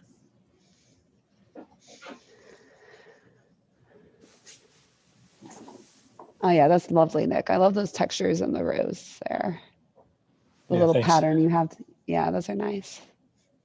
Yeah, I just tried to make that, try to express that form a little better. It looked a little flat to me, so I kind of added some more highlights in those ridges and little wrinkles. It's like a little rib cage. Yeah. That's awesome. And I'm going to try to go back into the leaf, tighten up the leaf a tiny bit, and then probably call this thing done. I kind of like how loose the gravel is and how there's bits of panel still showing through. It's unusual to see you do that, which is kind of refreshing, actually. Yeah, I mean, one of my goals as an artist has been to loosen up for years, and it's such a challenge that it's like a 10-year goal at this point. So yeah, the fact that I can, some of us, the fact that I can leave that bottom part loose is like 10 years of working on it. yeah.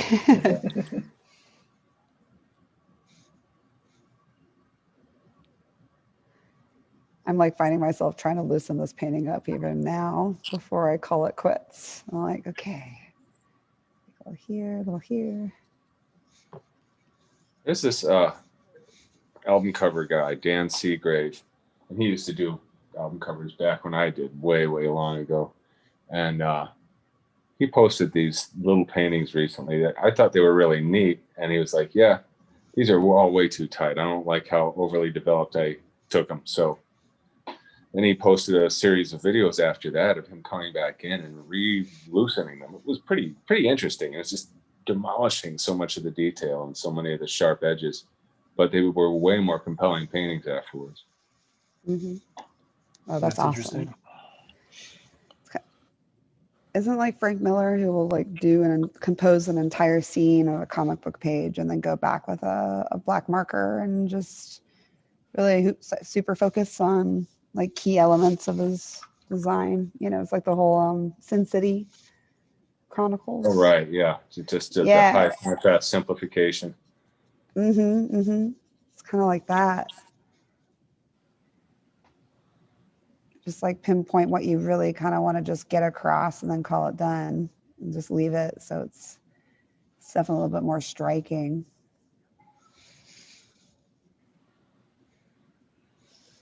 Yeah, I think when I see artists who they've got brushwork it looks big and loose, but it lands exactly as it should.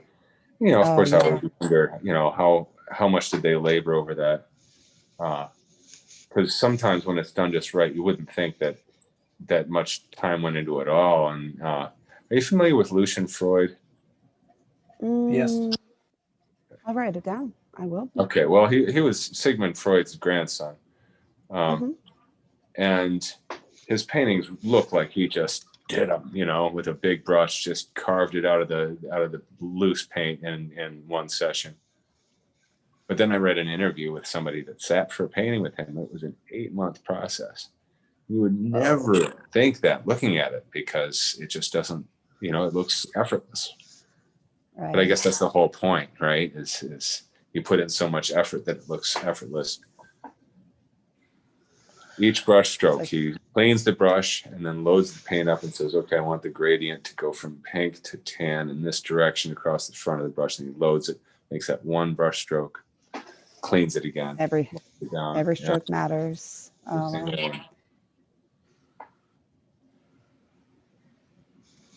Yeah, I get too impatient for that. But I'm getting there.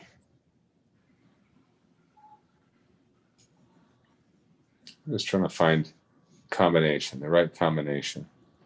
I think that Right. when you find that a certain method, even if it is time consuming, is the quickest way to get you the results you want, then it stops being time consuming. When you've tried all other ways of getting that result and just not gotten it. Mm-hmm. Yeah, and then it just becomes masterful at that point. I think this is why this is amazing, because I just haven't oil painted in, I think, well over, oh, I don't know. I thought I would do a bunch during the shutdown, but I just ended up doing watercolor paintings of birds. But yeah, I think over a year, and I'm realizing that I have like this acrylic mindset. And it's like, oh, wow, I just wanted to dive into, I've been planning for oil this whole time, but I just never did it. So thanks, guys. Do you think that acrylic mindset is this sort of like a tattooer thing? I think a lot of tattooers, they say, oh man, I'm intimidated by oils. But acrylics, I think, are just as hard, if not harder. Oh, yeah, it's a timed thing. You know, you can't like take a step back sometimes, because I know I do a lot of reduction. I'll paint a whole layer to swipe half of it off as well. And so I'm real fast with it, you know, and that's how, so I think a lot of people are nervous about it because it clumps up on them real quickly and they don't understand how to time it out. So it is a lot like tattooing. Like you got to like do an area before, you know, inflammation sets in, or, you know, anything. So yeah, I see that. But yeah, oil to me is so much more relaxed. Like I'm really excited the fact that I can come and visit this in a couple days, you know, and if I see something tomorrow and I can just kind of smoosh it around still, you know, I have that option. It's a little bit more forgiving. But I love doing underpaintings in acrylic, and I kind of just do a bunch and then I tackle them. Once I have like a whole series, then I'll crack open the oils for them and kind of keep tossing them around. So I never have the excuse like, oh, I have to wait till it dries. I just grab the next one and have like a little rotation. But I seem to keep in theme that way the best, where I tend to stray a little bit if I do one painting at a time. So that's been a personal goal, I think, since art school. You know, I've always had a little bit of ADD. So it certainly helps me out to just keep focused and to keep on one, you know, consistent portfolio of paintings or work of paintings. But I do, oil is just, it's, yeah, it's a little bit more carefree. I'm always confused too when I hear that, when they're intimidated by oil. I think it's really the setup is a little bit more intense. I just remember Sean Barber's comment about it. It's like, come on, you're tattooing already. Yeah, oil paint, what the hell are you afraid of? Yeah, yeah, exactly. Like, okay. I think it's maybe just they've never tried it and they just think it's super complicated, you know, because it is kind of expensive. Also, it's within, you know, our culture, you know, everybody in tattooing wants to be impressive all the time. You know, you don't want to post anything that doesn't look great. And true, hypercritical. I think people feel like, well, if I can't be great at it right away, I don't want to go there and I don't want to embarrass myself. Right.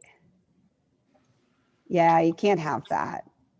You just kind of have to have a devil may care attitude with your artistic spirit, I think, when you're trying new mediums.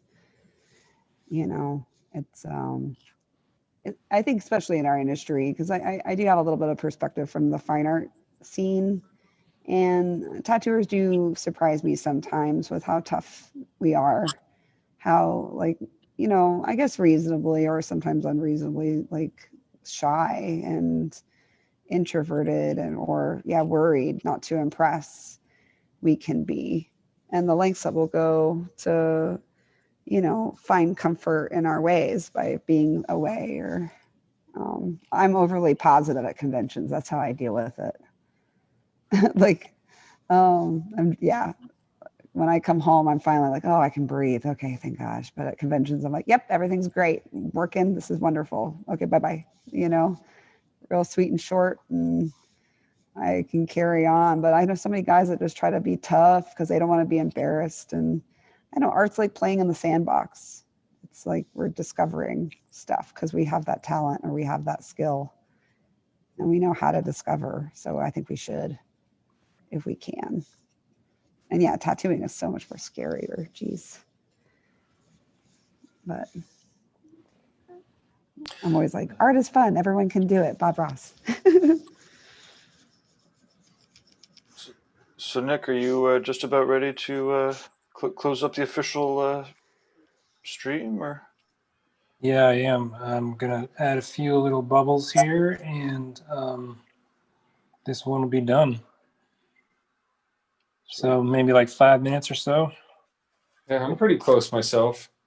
Like I'm pretty happy with the upper part of the whole metallic squirt mechanism, where I would almost never let myself be that loose. But I think I'm just going to leave it.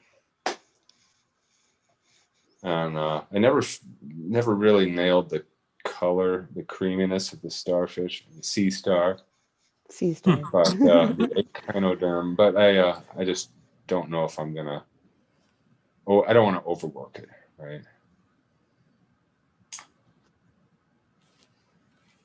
Renee, let's look. Gonna have spotlight you for a bit, and then Melissa, and then we'll end up with Nick again. Really nice glow. Oh yeah. Ooh, thank you. Yeah, I'm really slowly gonna build up the glow. And the candle that I have has no texture, so I figure I will go in with a little bit of texture too, like a little bit of melty. But yeah, just kind of building up that. I'm really building up this shadow too, this little skull. And now I'm going over like that weird berry color with like almost like a plum. And so that's kind of how I'm making my shadow darks.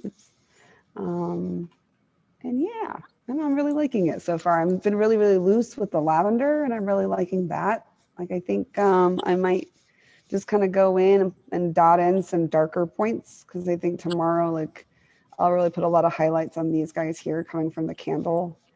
And yeah, it's loosey-goosey. It's a lot loosey-goosier than I normally would. So this is kind of nice. It's very subjective.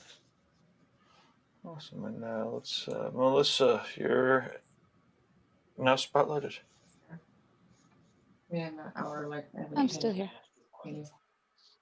Well, cool. Did you have fun or? It is fun. I tend to get a little hyper focused when I'm working with oils, and instead of like applying the whole thing, I go in and I do one thing. Yeah, but that one thing, that bottle looks really nicely rendered, and you know that's for some people that's the right way to do it. Nothing wrong with getting hyper focused. Mm-hmm. Yeah, that looks great. Hell yeah. I like the darks in it. Like seeing it on the screen, it looks slightly different than in person. Next year we'll all have like high def cameras that are color corrected. Right.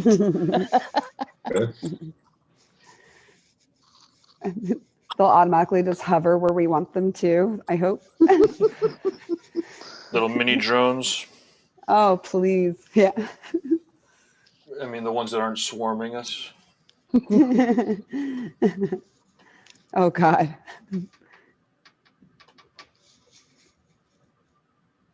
Oh, that's beautiful, Nick. Thank you. Yeah, I'm really impressed that you did that in 3 hours. Same. Yeah. Well, as far as having a known time limit, it's all just about pacing yourself and working simple to specific. Mm-hmm. So the quicker you get everything covered, you can then choose where you're dialing in, and I find my time goes much more efficiently that way.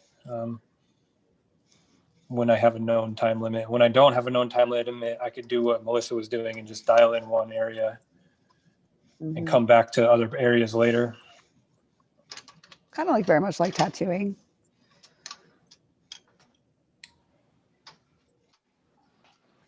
Yeah, you definitely got to pace yourself with tattooing, and there's trauma and cost involved and all sorts of Mhm. considerations. So, but Yeah, you like gotta what really- Guy was saying earlier, we're working with as big a brush as possible at first and force yourself to angle that huge brush into shapes and make them simpler. Mhm. And then find out where you need to make things more complex later. And often it's less than what you think. So you end up finishing an entire painting in a certain amount of time frame and are surprised that you're able to do that. Right. But it comes from just keeping things so simple and then only making them more complex where you needed to do it. No, that's So, definitely some good advice. yeah. Anyway, this is pretty much done, I guess, for as far as like an Alla Prima version. Thank That you. looks sir. terrific. Really, yeah, blown away. Thanks. And Nick, what thank is you your for case? leading the session tonight. This has been great and great conversation. Thanks everyone who dropped in to comment and share your work. Yeah, thank you, everybody. It was awesome. Yeah. And then let's see. So what do we have? We have nickbaxter.com for your tattoo portfolio. And if anybody's interested in traveling to Austin to get tattooed, you have nbaxter.com for all of the paintings, your landscapes, your still lifes, and then all your I'm not even sure what you would call all your original art paintings. And you have the book that's there for sale, the oil painting book. Yeah, that's an ebook and it's for sale on artrealmtattoo.com just because that's where I have the web cart set up. Sweet. And then there's also there's at least one webinar over at Fireside and Fireside Tattoo Network. And well, ultimately, just go to search for nickbaxter.com and you'll get all the spots. Okay. Well, thank you very much. I'm going to should I click the button? Let's Are we do it. officially Let's click the button. officially done? Well, hey, Yeah. thanks again, everyone, Thank and you all. we'll catch up And soon.